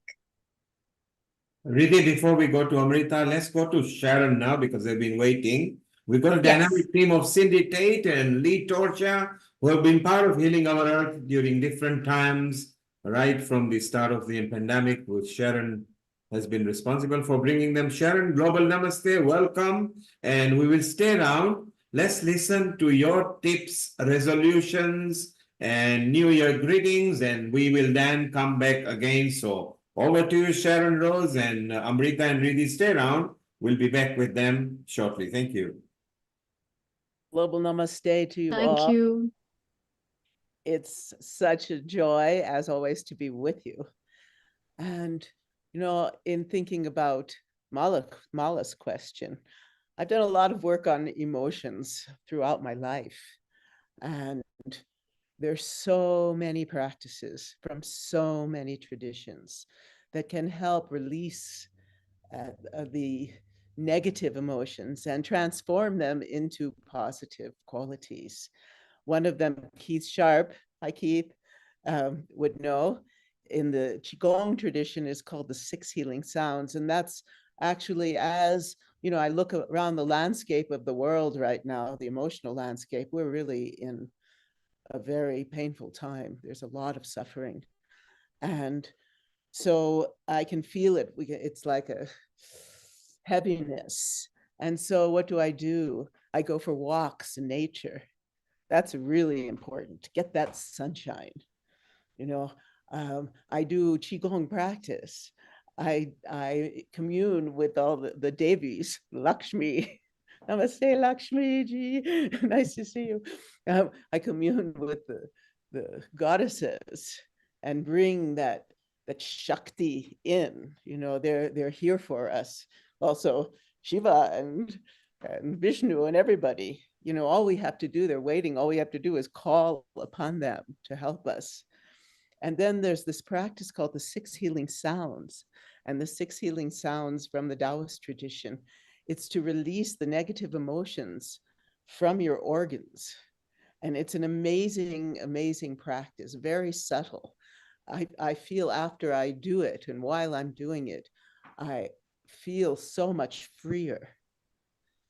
But really what we need to do this year, from my perspective, is to bring this powerful love current, beauty current from that we create on healing our earth to more and more people throughout the world. It's really important. We have so many keys and practices to help humanity, and we really need it at this time.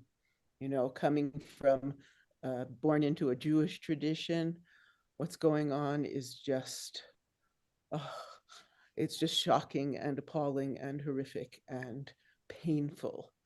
And what can we do? We can sing for peace, we can pray for peace, and we can each become peace within us. And that means really working on the emotional body. I'm always talking about emotional climate change. It's all this outer climate change. But if we could change the inner, if we could really transmute this negativity and really into a sense of love and gratitude, that's a really important one.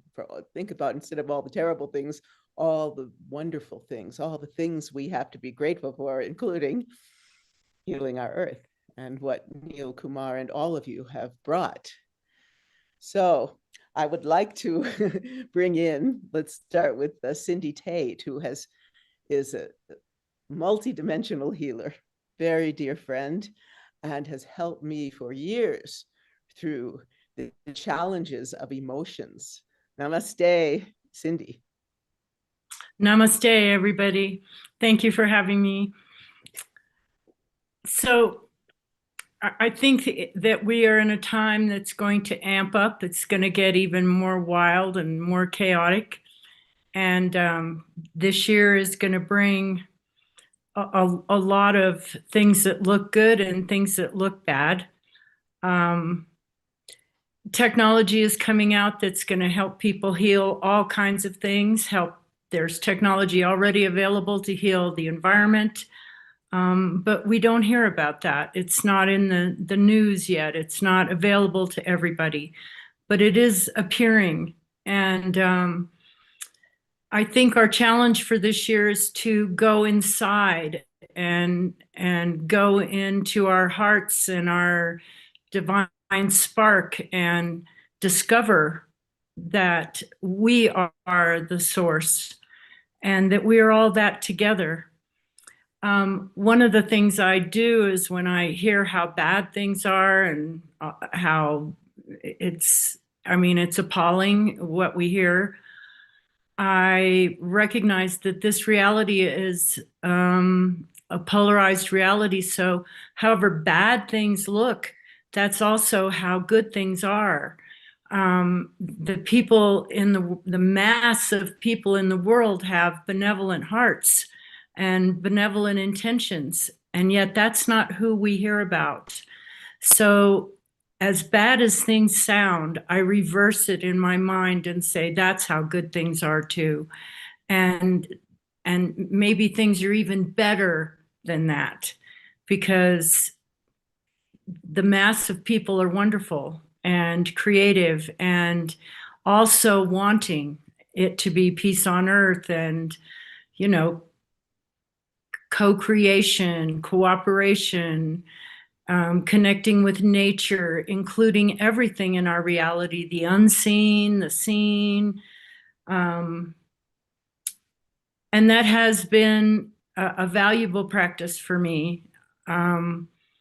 Very often when I hear horrific things, I switch it in my mind to that means that millions of people are opening their hearts to want it to be nicer, to be better, to be more benevolent.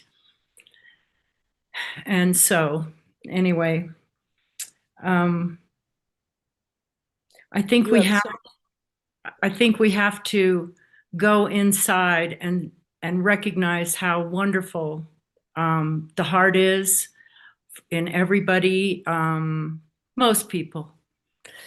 And that's my practice, switching it, recognizing it's a polarized reality, collapsing that. And you have so many tools in your toolbox. So if you're going through, just aside from switching, you know, how do you release, you know, what are ways in which other ways to release all of this, you know, trauma that's being put on us by the media, particularly? It's true. It's true. It's a lot. Often I use colors. I use NLP. I put up the bad picture in my mind and turn it to black and white and burn it. I burn all my repeating thoughts that come from emotional things that need to be cleared. If I'm driving down the road and I have a bad thought, burn it as fast as possible. But I put colors on things. Colors are full of information and code. And I swirl source energy around things like the wars and, you know, bad health that people suffer from or bad incidents. I swirl source energy around and I let colors come in and clean it and transmute it so that the miracle is on the other side. Well, you also, for those of you that don't know, Cindy is really magnificent at what she calls clearing. So she has a lot of clients in which she clears all this negative energy and past lives and, you know, entities and all of that. So tell us a little about that, because I think it's an important thing that we all need to do constantly, is clear the energy. A lot of what goes on for all humans is programming. And it's how we are raised and conditioned to believe different things that limit us. And so, how do I step into this? But I see the universe in a large picture, like all of our lifetimes are happening at once. What we are challenged with in the moment is what we were unresolved about. It's the baggage, but it could be baggage from another life. It's all happening now. And so I release it into source, into how it wasn't even real in the first place, right? Like a lot of programming like guilt and shame, betrayal, injustice, all kinds of discordant energies are something that we are trained into. It isn't something that we are. It's not who we are. Who we are is just pure light and source and love, and all of that conditioning causes all kinds of different suffering and discordant energies to bother us every day.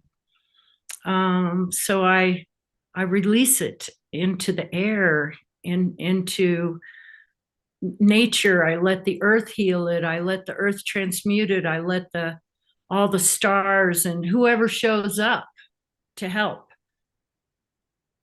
I firmly believe that we have a lot of help, and that I don't do this stuff by myself. I'm not working alone. I'm working with a team of universal beings, just like all of you are that. We are all that. And we are bigger than all of this. Our divine spark is larger than all of this. We've just been trained out of it. We just have to claim it. We have to claim ourselves and claim who we are as divine beings or cosmic beings, or that humans are amazing interdimensional beings, not believing that we have no ability. We have to believe that we can move energy, that we can make a difference, that we are the difference. Beautiful, beautiful. Yeah, to me, listening to beautiful music and, India, classical Indian music is extraordinary. The connection, the depth of, a raga with the time of the day and with different deities and all of that, it brings us into a higher vibrational frequency. And I think that, that's a counter to this heaviness that is being imposed upon us now. So and it's frequency and code. And this year, sound healing is going to explode. It's been coming on for a bit, but it's really starting to spread and explode, and people are giving sound healing, receiving sound healing, music, chanting. Yes, I know people that are healing people of cancer and near death and everything with sound. Yes, It's incredible. It's incredible. A great segue to, I'd like to bring in Lee Torsha. Hi. Thank you, everybody. Thank you, Cindy. Wonderful to hear you. I wrote down a lot of notes. We are divine, cosmic, interdimensional beings. I love it. So, any questions? Global namaste, Lee. Namaste. So, those of you who don't know, Lee is a disciple of the great classical singer, Pandit Pranath, and carrying on his tradition in New York. And she has some really exciting events coming up. And if she understands that sense of sound and the sound current and how that can bring you to a very peaceful, beautiful level. So talk a little about what would your Guruji say to us about what do you do? How do you bring this sense of joy and peace in your heart? He would say, this is not my subject.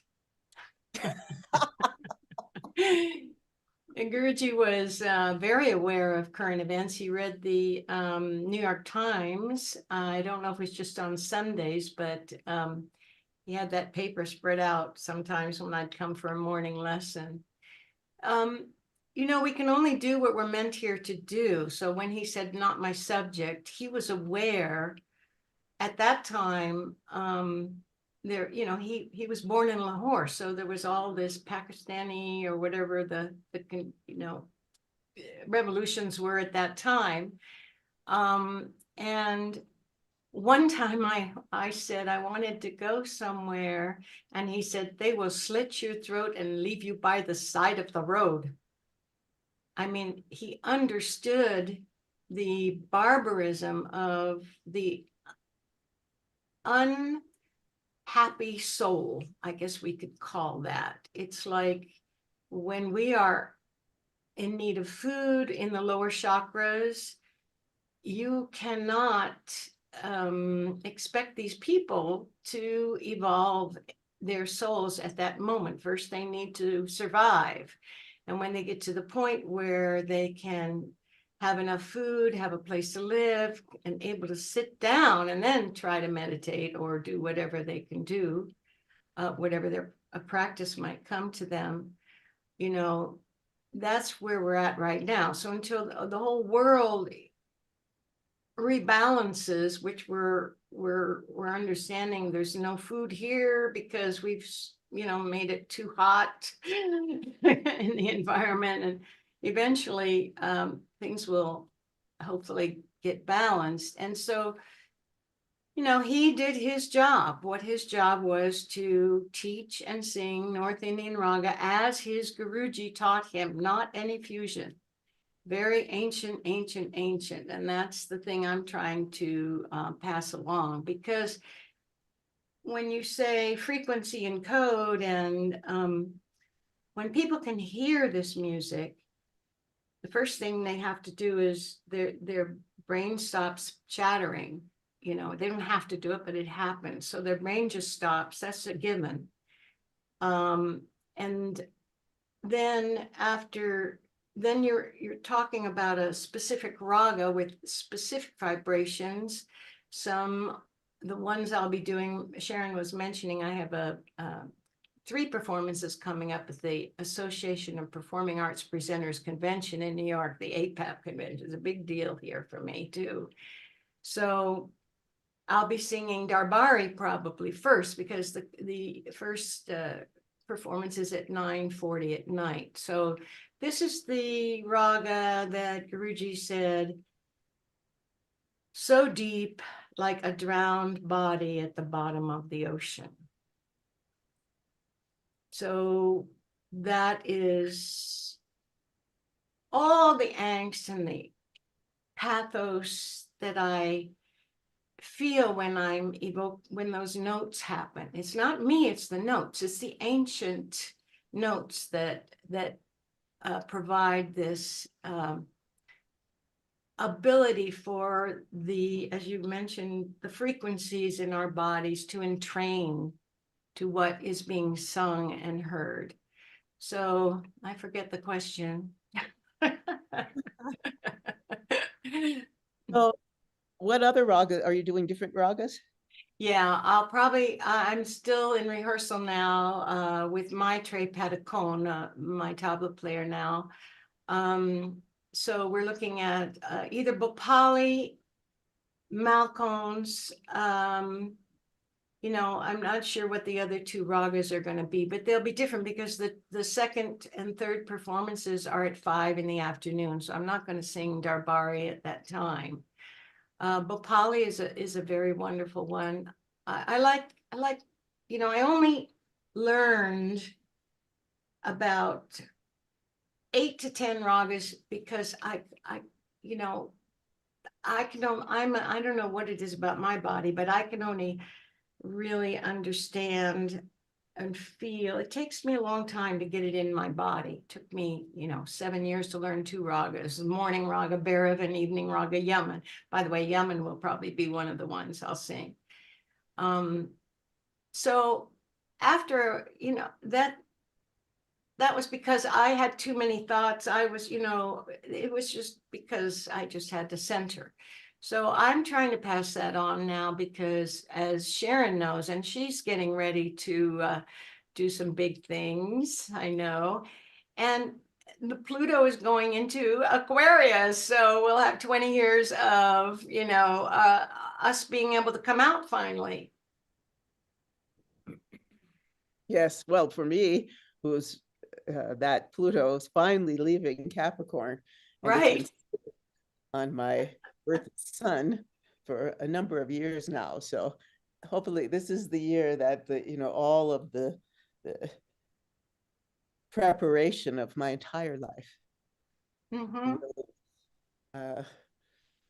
Completely synthesized and then birthed into the world to bring this sense of beauty and healing. And that's what I'm here for. And that's what we're all here for. We're at Healing Our Earth. Yeah. Yes. So can I say something? Of course.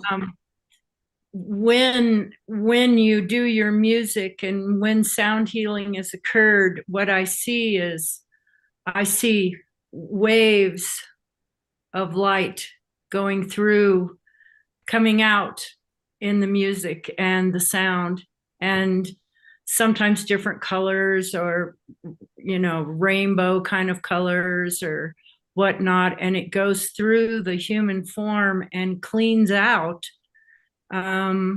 pockets of, darkness or what we would call baggage or emotional junk that is old and needs to be thrown in the trash.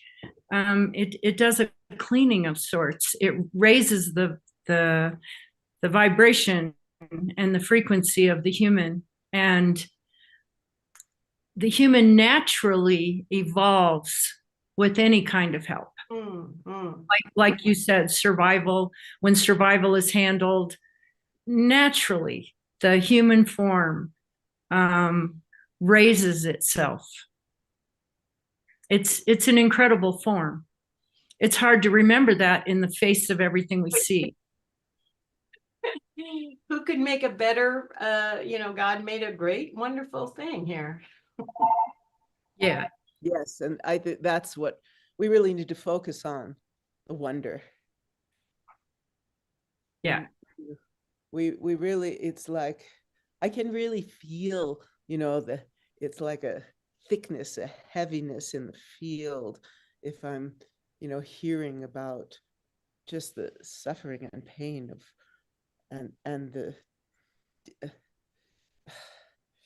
how people are so quickly, what's the word, triggered these days. Yeah. To just throw out these, their negativity, like vomited out on other people. And like, I've really been working, Cindy knows, Lee knows, on becoming in the Tibetan Dzogchen tradition, which is one of the teachings I follow. The symbol is a mirror, that we should become like a mirror, not get caught in the reflections. And so, we want to have that sense of a certain kind of detachment, observing ourselves and observing the world without letting it trigger our emotions in that way, and really look at other people, and especially ones who are suffering, and instead of like getting angry or something, just see them and be that mirror for them so that they can begin to see themselves. They want us to react. They want to get into this, because they're like all wound up because of whatever emotional things are going on with them. And so we really need to become that grounded, as we say in Qigong, that really grounded, balanced human being.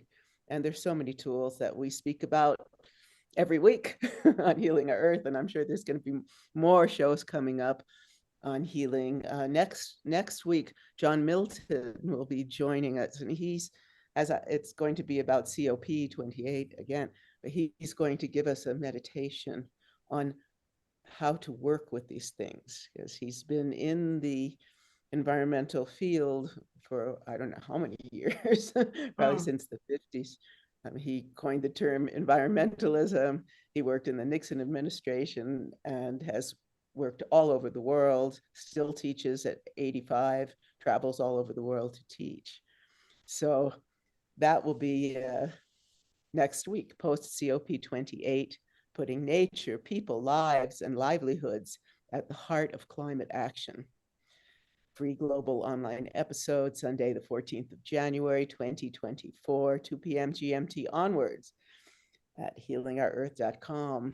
And we look forward to hearing from you all, seeing you, and hearing your sense of what can we do to solve the issues that are so difficult right now, and how do we come together. So I also like to really give my global namaste to Lakshmi ji, I'm always so happy to see you here. And, you know, you spend time with some very high levels of people working on this planet. So I'd love to hear, we would love to hear about your experience and your visions for 2024. Yeah, Sharon, before that, we'd also like to have some raga from Lee. She must share something for the new year. So once Lakshmi ji share her views, after that, let's hear from her as well. So Global Namaste, Lakshmi ji. Please go ahead. Thank you. Global Namaste once again to all of you. Well, it was very interesting to listen to Sharon, Cindy, and Lee, especially Lee talking about music and ragas, etc. So I was actually going to button, once you are trained in raga, and if you know the different ragas, you can just, murmur in your mind, or you can sing loudly, or sing in different ways. I mean, that itself removes all agonies and all sorrows from your mind. For example, sa sa sa ni ni sa ni ni sa ni ni da da pa ma ga ma ga ri sa ri ga ma pa da ni. See, you can just bring words continuously, and that keeps all worries, everything out of your mind. And once again, some of the things which I follow is remove negativity. Negativity does not help in any way. So negativity has to be removed. I also do a lot of walking. So while walking, I don't know what I do. Maybe I sing in my mind, because the song comes to me first. So whether it is Hindi, English, or Tamil, whatever songs comes to me, I keep on singing in my mind. And let me say, music and yoga, both of them help to heal a lot, and it also removes negativity out of, I would say, whatever I told you just now, music, they're all healers. They help all of us to be happy. And positivity is, again, very important. One need to be positive wherever you go. If you keep finding faults of X, Y, Z, you don't go anywhere. It only puts you down. So positivity is very important, and remove jealousy out of you. I mean, be kind to all of you, and imagine everybody is same as you. So these are some of the points that I have been following, and I keep myself happy, and also working. It gives me a lot of energy to work also continuously. So these are some of the points which I wanted to bring up. So yes, and I see Riddhi Vyas and Lakshmi Vyas, and there was one more Vyas somewhere I had seen. Nora Vyas. Yeah, Nora Nora, Vyas. Dr. Nora Vyas. So I was a little proud. And it makes so much sense, Lakshmi ji, because if we look at it as stages of consciousness, the lowest consciousness is breathing, so getting our nostrils into tandem with each other. If we go a step above that, we're looking at music as ragas. We're looking at music also as mantras. Mantras also have a very powerful healing energy behind them. And to be able to get the mantras with the right Sanskrit ucharans, the right Sanskrit pronunciations, is also very empowering. And then above that, we get the state of silence. Maybe it's just like for a second or two, where our breathing has a gap between the inhalation and the exhalation. And during that state, we're calming down the breathing, we're calming down the mind, the breath is calm, the emotions can more or less disappear, because emotions only last for 90 seconds at a time in any case anyway, and we're just being. And that state of just being, I feel, is what the American team is trying to share with us at the moment as well. And I can see that Lee Tuashia has her instrument ready to play some amazing ragas for us, and I can't wait to hear them. Thank you. Thank you, Lakshmi ji. So we move to Lee, and then Mala will take you up. And I think Dr. Rajiv will reach his destination by then. But yes, Lee, are you ready? So let's have the ragas first and have a musical start. Over to you. Thank you. Well, rather than sing you a raga, although I could do a little bit, I think the first thing to say is that raga science is disappearing because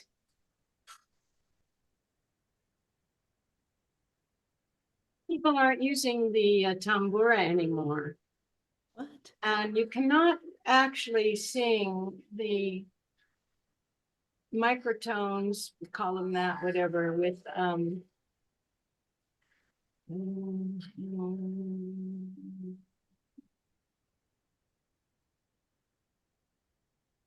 the harmonium. So let's say this morning I was doing, what time is it in India? Is it nighttime, right? Yeah, it's nighttime. It's 11. Okay, so I was gonna do Bhairav, but that's not gonna happen. So we'll do so for instance,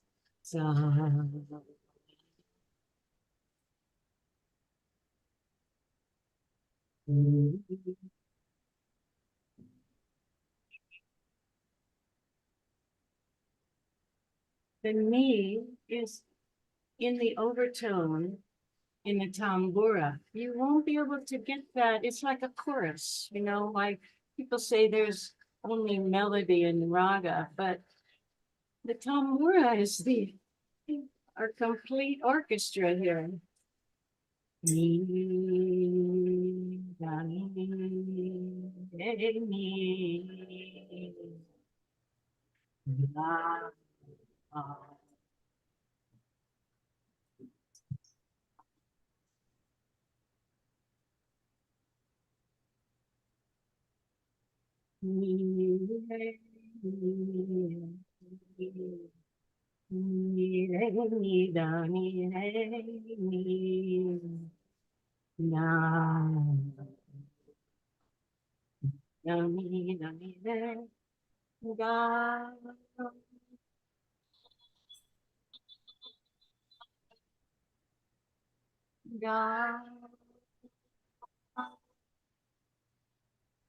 Lee, in case if you are not aware, we can't hear instrument and singing together on a Zoom until the sound is mixed. You can put the tambura down and you can still just do it like how Lakshmi ji did it.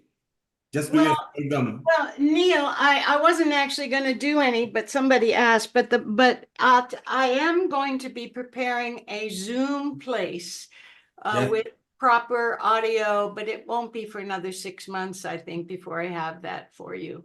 So you can do your sargam as well without any instrument. No, everybody got a little something. I could see some people listening. Are you going to be videotaping your performances? I am. I will. So then, yeah. So then, after that happens, then we can share that on some of that. Oh, that would be lovely. We'll make a little clip, a small clip. And Sharon, Mala wanted to ask something. So Mala, go ahead, unmute yourself. Yes, so I've got two questions, one for Dr. Lakshmi and for our lovely raga singer. Darling, could you give me some sounds? So when I'm walking, I want to get into a singing meditative mindset. For example, when you all mentioned if something upsets you or somebody troubles you or says something negative, it's not sometimes easy to bounce it back and think, and then something else comes up. But I want to train my mind into like a raga sound, something. Give me some tips or some tunes and notes that I should focus on to get into that state of mind. So what Mala is asking, what should she be humming that can bring some peace in her mind while she's walking or working? If you're not a trained musician, then you can You can hum the Hindi songs also. That also helps you to release a lot of your difficulties. So if you can Lena beet jaye, na na na na, like that. You can pick up any song, a soft song or a fast song, whatever, and then sing them. And you can just hum it in your mind when you're walking or something. That does help to you. Instantly you will feel, oh, I have a different mood now, something like that. True, Lakshmiji. True. I think you could I also do agree. some tal, like da din din da da din din da na. Yes. Yeah. Correct. Yes. That just saying it lifts me up. Yeah, Love it. I think Mala, it's very important to be mindful about what you are thinking and what your thoughts are. What is your mood? And this thing really helps me. So, what is my mood? What do I want to listen, or what do I want? What is my mind asking for? And when you work on that, you'll automatically get an answer. And that answer will give you and catch up with you what really is required. And at that time, if you want to have something light to listen, whether it can be just musical, it can be without notes, it can be just chirping of birds on the tree. That is also a music in its own way, or just a riverside. You're sitting on a riverside, and the sound of that, or just sitting under the tree and the breeze blowing, and the sound made by the leaves and the trees whispering with each other. It's so peaceful. So anything can be musical in any way.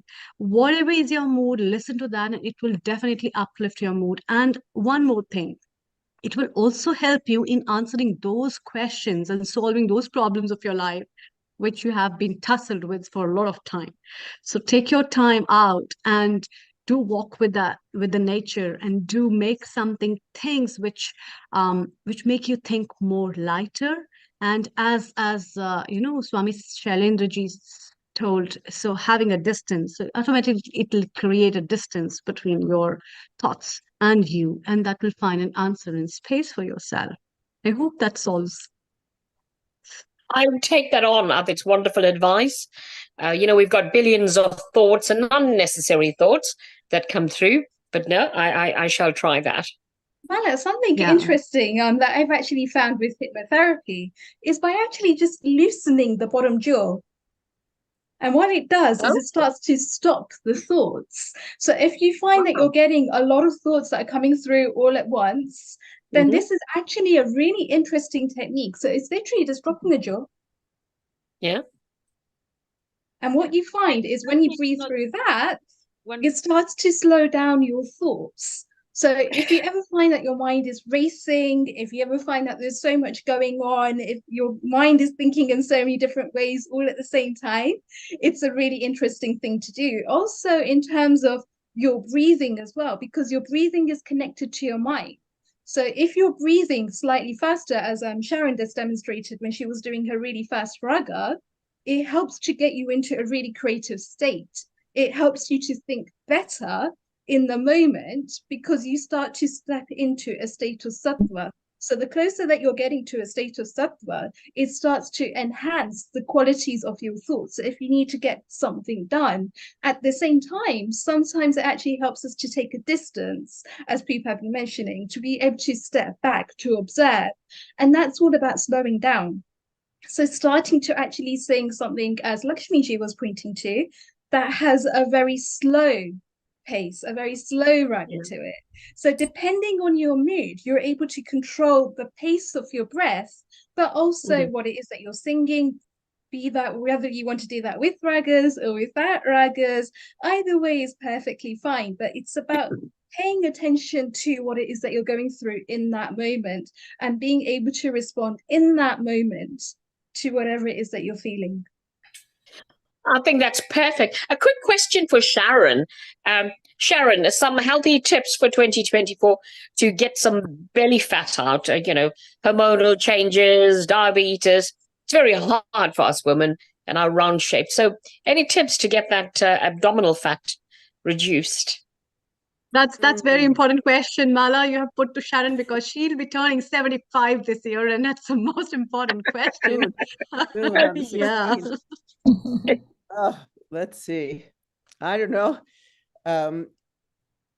Be very aware of what food you eat, cut out the junk food. I'm working on it myself, so. But I think that, I do a lot of walking. It's wonderful. We have a big dog. I take her for a walk most days, which also helps me. I'm in nature. I'm seeing these gorgeous mountains. I see them in front of me right now.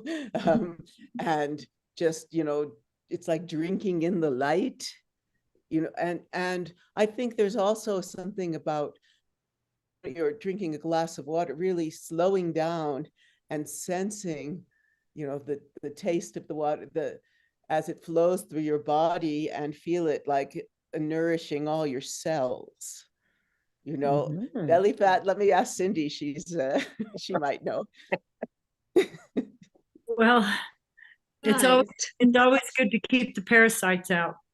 Oh, I'm doing that now. I'm on a parasite cleanse. Because the parasites yearn for sugar and bread and things that make us have belly fat. So always good to keep cleansing out parasites. And I think Dr. Rajiv here could tell us something about the parasites and what they do and what to do about them. Yeah. In fact, we also have Purvi, who is currently in India, and he's been having a lot of fun. Let's have her views as well and move to Dr. Rajiv. So Purvi, what is your fitness tips? And greet everybody on New Year. We have so many friends of ours at Healing Our Earth, which we keep meeting. So a global namaste to you, Purvi. And Global namaste, Dr. Amrita. Share your greetings and tips for health, and then we take up to Dr. Rajiv. Yes, over to you. Thank you. Hi, global namaste, everyone. That's right. I'm in India. I'm at home. It's so nice. I think that's one of my well-being for the new year. So I came here to surprise my parents for the New Year's. So I wish you a very beautiful and healthy 2024. And I think my tip for the new year, or what I have resolved to follow for 2024, is surround yourself with loving people, because every second person that I'm meeting these days, and like today also I was out meeting my friends, and I think every second person is feeling lonely in this crowded world, right? So mental well-being is really at stake, and I used to think it's something of the West because they are more individualistic, and here we are more society oriented. But unfortunately it has also spread in our country as well, like India, where we have like a lot of family culture and everything. So my thought actually is occupied around that area, that how can we create such aura, how can we like spread that happiness and social well-being around that. At least people that we meet and greet, we actually connect. For example, this is a community in itself, and we make sure that people are not feeling lonely. So, yeah. Yeah, that's very important. Lonely in the crowd, actually. There's a darkness in the light. So Yeah. that is such an important thing that you have pointed out. So Dr. Rajiv, over to you. It's your favorite questions and your acquaintance on that and points. What have you to say? Thank you. Over to you. Yeah, it's amazing. Thank you so much. And it's a fantastic question. And thanks, Sharon, as amazing you have been, really keeping a track of everything, keeping the body, mind, and soul together. And what a beautiful piece of music, whichever we could hear, it was great. And hopefully get much more of it. And Again, thank you so much, Lakshmi ji, for your enlightening comment for the new year to encourage all of us on healing our earth. Coming back to the question of parasite, it is so good to know the parasitology is a subject for us when we read the medical science. And there are so many of parasites which are there in body, big parasites, small parasites, amoeba, ascaris, lumbricoid, asthenia, and they have different activities. One of the common ones, which is like big one, is the one which actually transmit from a human being to human being and going through the soil or earth and healing our earth will cut off the cycle, maybe release that parasite, which is one of the incarnation of life, in order to have a mukti, prapti, moksha, a liberation. And that is very good for us because we are parasites of many other things in our other parts of the life. And we have internal parasites in our body, but we also have bad habits as parasites on earth. So the parasites in the body can be healed or done with commonly used drug like mebendazole. You take 3 days course and all practically majority of your parasites will go away. Healthy eating habits are the prevention, and we always emphasize cleaning the hands before eating because these parasites, as I mentioned, transmit from human to human. If you clean your hands, the parasites will not have chance to go in our body because we are eating our body. Second is also regular yoga, meditation, disinfection, and many people who do in some way gut cleaning, which is like keeping the bowel clean rather than a stool retention, is quite good. Prakshalan, drinking warm water, that actually is all good for that. So we will minimize our parasites in terms of disease, parasitic diseases. So I want to touch on also the bad habits that we have as parasite on Earth. And they are the other parasites which we should get rid of in the new year 2024. The first one is greed. We have more than enough, but we want more and more and more. And you can imagine that majority of people are actually suffering from it. And second is the habit of ego, getting what I want and at any cost I want. And we hurt other people, we sharpen people, we do things that are unreasonable to our close family members. And if we can actually get rid of these two parasites, that will be a good achievement for our 2024. So, maybe my voice was not clear, but I think these are two important messages for us. That first, clean, wash your hands, do everything clean, so that to avoid the parasites which cause diseases. And second is get rid of the bad habits, particularly greed and the ego. So I think I will stop it here. I take some questions. Thank you, Dr. Rajiv. That was wonderful. Washing your hands. I was wondering, washing our hands not only for removing the parasites, but also for the good karmas, you know. It will also help you in becoming aware about what you're doing, because once you wash your hands, then you realize you're eating as well.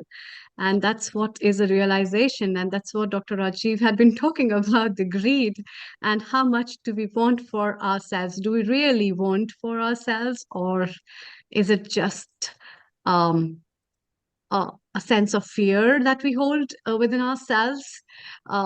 And I think in that, Cindy, Sharon, and Lee, and Lakshmi ji, because a lot of years have been passed and so many years you have been celebrating New Year's. And even we have Mitaji, who can just share with us what life has been till now. And you have been watching so many New Years. And when you all had been talking, I was imagining you all to be of our age, pretty young as Riddhi is, and how beautiful you all must be looking at that time as you are now. But still looking at that back process of the past, how things have been. So let's move to Sharon first, and then we go to Lee, and then Cindy, and then we move to Lakshmi ji and Meeta ji. So Sharon, tell me about your past years. How had you been looking at New Year's at that time when you were at our age, pretty young enough? And then now what perspective has changed to look into a new year like that? Over to you. Thank you. New Year, I remember I remember being in Mumbai with Sitara Devi and my 3-year-old son celebrating New Year, thinking about all the amazing things I was learning and experiencing, and the beauty of the dance and the music and the culture, and just being immersed in it. And, you know, and that immersion and that great teaching has stayed with me through my life and is coming into a whole new focus at this age. It's like it's time for, legacy kinds of things. Lee would know this. And that's why Lee is so, she's really jumping out in the world to bring the teachings that she's been blessed with to colleges and different centers, and I'm very excited for her. This year, because of the nature of the pandemic, lockdown really had an effect. We've been talking, Jay and I have been talking about this lately, a kind of dampening effect, and we're really, it's like we need all of these teachings and all of this prana and just imbibing life energy, Shakti, so that we can fulfill what we're here to do. And I'm very, especially looking around me and seeing what's going on with people, it's like we have to remember impermanence. It's a very important teaching, because we need to learn to enjoy every moment. And talk about enjoy. Come here, Jay. Jay wants to say, Chef Jay, my husband here, I want him to give his New Year's greeting. And a New Year's greeting. Global Namaste, Jay. We are really happy to have you as well, sharing the part of Sharon's life and our lives as well. So please, over to you. For my new year, I want to make everybody that I love happier. That's all I want. Wow. Thank you. And we look forward to see your gardens and your recipes, as well as your videos, forward for this year to have some Yamistas in our lives as well. Thank you. We have, by the way, we were missing our lettuce, so we said, okay, why don't we just see if we can grow some, with some lights and a heater, and it's growing. I'm so excited. So we're going to have some of our fresh organic lettuce. But back to, I see so much, there's a lot of people getting viruses and all that. And my prayer is that we can really look to beyond just the, take a pill and relieve the symptoms, that people can really open their minds and start taking advantage of all the different teachings on health and healing that we have, and that we're bringing forth, and that Cindy's bringing forth, and that we will be bringing more and more and more to healing our earth. Nice. Cindy, what have you in this pocket to tell us about the past of your years? I was just thinking about how when I was much younger and New Year's would come around, I would want to be with people. And I was more involved with hope. And I always had a very strong positive direction, but I was more hopeful. Now I'm more interested in contemplative time, and I treasure being by myself and being able to meditate and be quiet. And I'm more, I'm stronger in my inner connection and my connection to the unseen world, or maybe we call it the divine, whatever we call it. Now I treasure that, and I visualize giving that to the world and giving everybody that inner connection. So that's a big difference. It's actually That's a more nice positive. perspective. Oh. It's a beautiful perspective. So, Before we Amrita, move to Lee, yes, Amrita, Neil. it's a time to close in a moment or so. Let's go around each contributor here. One question, same question to each one of you in a very short sentence. What is in store for 2024? So we start with Lee. Lee, what is in store for 2024? And we end with you, Neil Kumar, after that. Yes. With the so we same start with question. Lee. Yes. I think we're up for some good things coming. I feel positive for the first time. I think the youth is doing a wonderful job. They need, they're going to help clean up the environment. When I was younger, to answer your question, Amita, yeah, I just approached life with an inner guidance. I didn't have any outer knowledge of planning. I was not one of those people who plan to go to college, did this, do that. I just kind of like that. And as I've gotten older, of course, I'm more cerebral, but I think you can be guided by your inner self as to what to do without getting your mind all involved in it. Yeah, that's lovely. Lakshmiji, what's your take on that? And over to you. Thank you. What's in store for 2024? I would want a peaceful 2024. There are a lot of activities, elections, etc. are going to happen. So I hope everything goes on peacefully, and there is no any criminal activities or other bad activities happening. So I pray God that let everything go on very fine and peacefully. Thank you. Thank you. Meetaji, your perspective for 2024 as well as tips for everyone. Over to you. Thank you. Global Namaste, Amrita ji. Global Namaste. And I think everyone has covered everything. So I resonate with the same thoughts, and especially Lakshmi ji, when she said about peace, that is very important. Thank you. Thank you. Riddhi, Purvi, any one of you? What is in store for 2024? 2024, I think it's going to be one of the best years that is in stock for me as an entrepreneur and as an impact entrepreneur. So creating at least 5 jobs, and from that creating an impact, that's in stock for 2024. So it's all about impact and a global impact.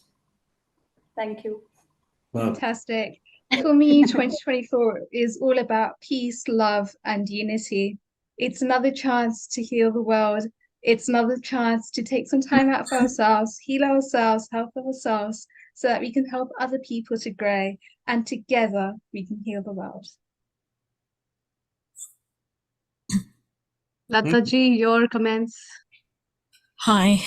So I would say that we all need to become better versions of ourselves and connect with the divine, and seek and embrace all the opportunities that come our way to improve the morals and values of human beings, and pray. We've joined that group for Peace on Earth. Riddhi, you're part of it, aren't you? And Meeta? So what we're trying to do is pray every day for peace on earth, and raise the vibrations, really, to bring, you know, the tranquility that we all so much need. Thank you. And to enjoy Thank you. enjoy maximum of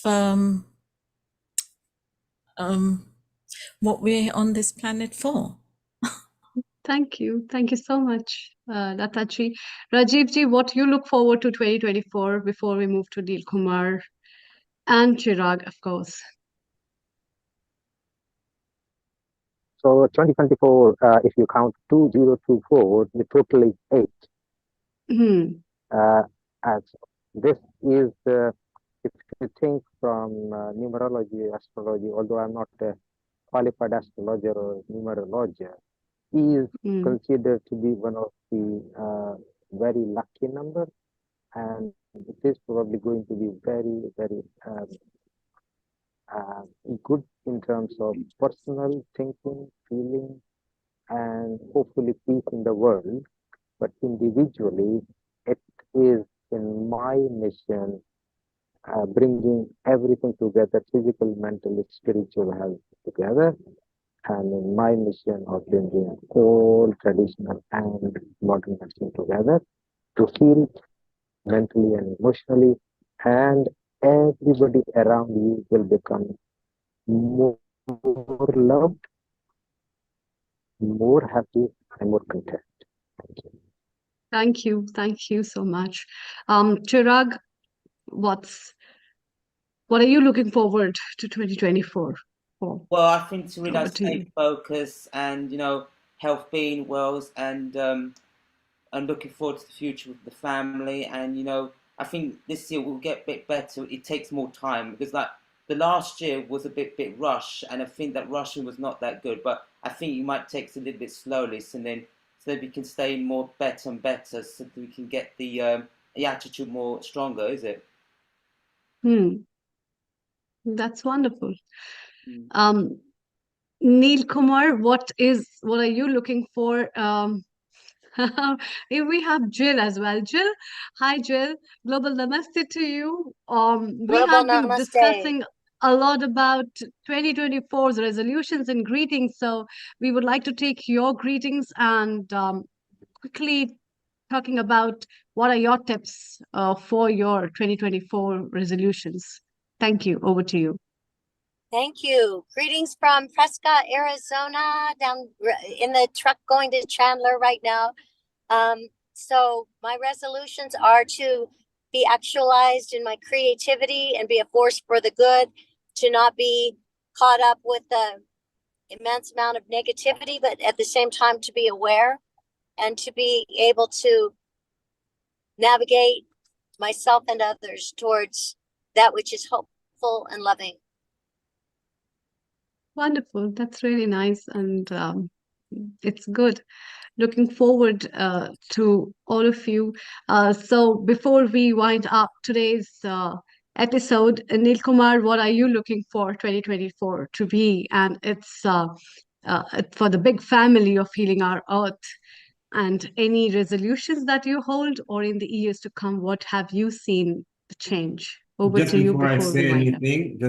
anything, Mala has got her thing she's looking forward to 2024, and then I'll conclude with that. Mala, what is how very kind. Thank you very much. Well, I will continue my great works like I've done. I was nominated for the Civic Awards for Lambeth Council, the Hero for Lambeth, and I've been shortlisted, so I'll be looking forward to that. I will continue to educate people and train and develop them, and holistically and academically, and work with people that are like-minded and attract and change the way we think. With all the advice I got today, I'm going to take that on board and strengthen my mindset and spend a lot of time with Marla. And this year it's all about solitude. And I'm going to spend a lot of time with Marla and with nature. And prayer got me through every year of my life and last year. I will continue to meditate and pray. Most importantly, I will continue to listen to channel in and tune into Healing Our Earth, because I've learned so much from Healing Our Earth and all you wonderful people and experts out there. And thank you very much. And I shall spread the word this year. Thank you, Mala. Okay, and then finally, I'll be like an English weatherman. Sunny at start, damp in the afternoon, rain in the evening, and snow at night. So the 2024 for me will be very simple. It will be turbulent. Too many government will be changings in so many parts of the globe. I will tell you more about 2024 on 1st of January 2025. I'll give you precisely 2024 was. Meanwhile, all I can tell you is, remember, for every dark night, following day, the sun does try to rise and a daylight breaks in. So whenever you think you've got a problem, think positive. You have been given an opportunity to find a solution. I love you all. And remember, for 2024, Healing Our Earth will bring more women, because you can see all the women out here, women empowerment. Give the community to the women and the community will be better. Love you all. Sharon, Amrita, time for you to wind up. Thank you. Thank you so much, Kumar. I'd like to say just that a lot of love I have got from this family, and there's a lot of positivity and beautiful souls that I've met and an opportunity. So a big hug to each one of you, and a very big, beautiful thanks to everyone, with loads of kisses and loves and blessings to everyone and all the people who have been regularly listening to us at Healing Our Earth. All your love and joy has made it what it is actually. And we look forward to have your better participation in the future episodes that we'll be bringing to you live each Sunday in this year, with a lot of new topics, a lot of new people, different perspectives, different walks, different talks, and beautiful smiles all over. So we wind up today's episode with a small mantra. Sharon, would you like to do, or should I wind up? Okay, so all right. So let's start. My mantra is not the Gayatri mantra to end up today. It is about peace for everyone. So I'll be chanting up the mantra, which is taken up from Brihad Aranyak Upanishad. It's an Indian spiritual Vedic scripture which talks about, may everybody be happy, may everybody be peaceful, may everybody be free from diseases, and God bestow everyone with good luck, and may everyone stay happy. Om.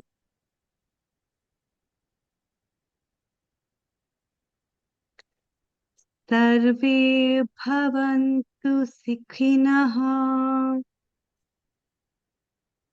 Sarve santu niramayah. Sarve bhadrani pashyantu ma kashchit dukh bhag bhavet. Om. Sarve bhavantu sukhinah. Sarve santu niramayah. Sarve bhadrani pashyantu ma kashchit दुख भाग भवे।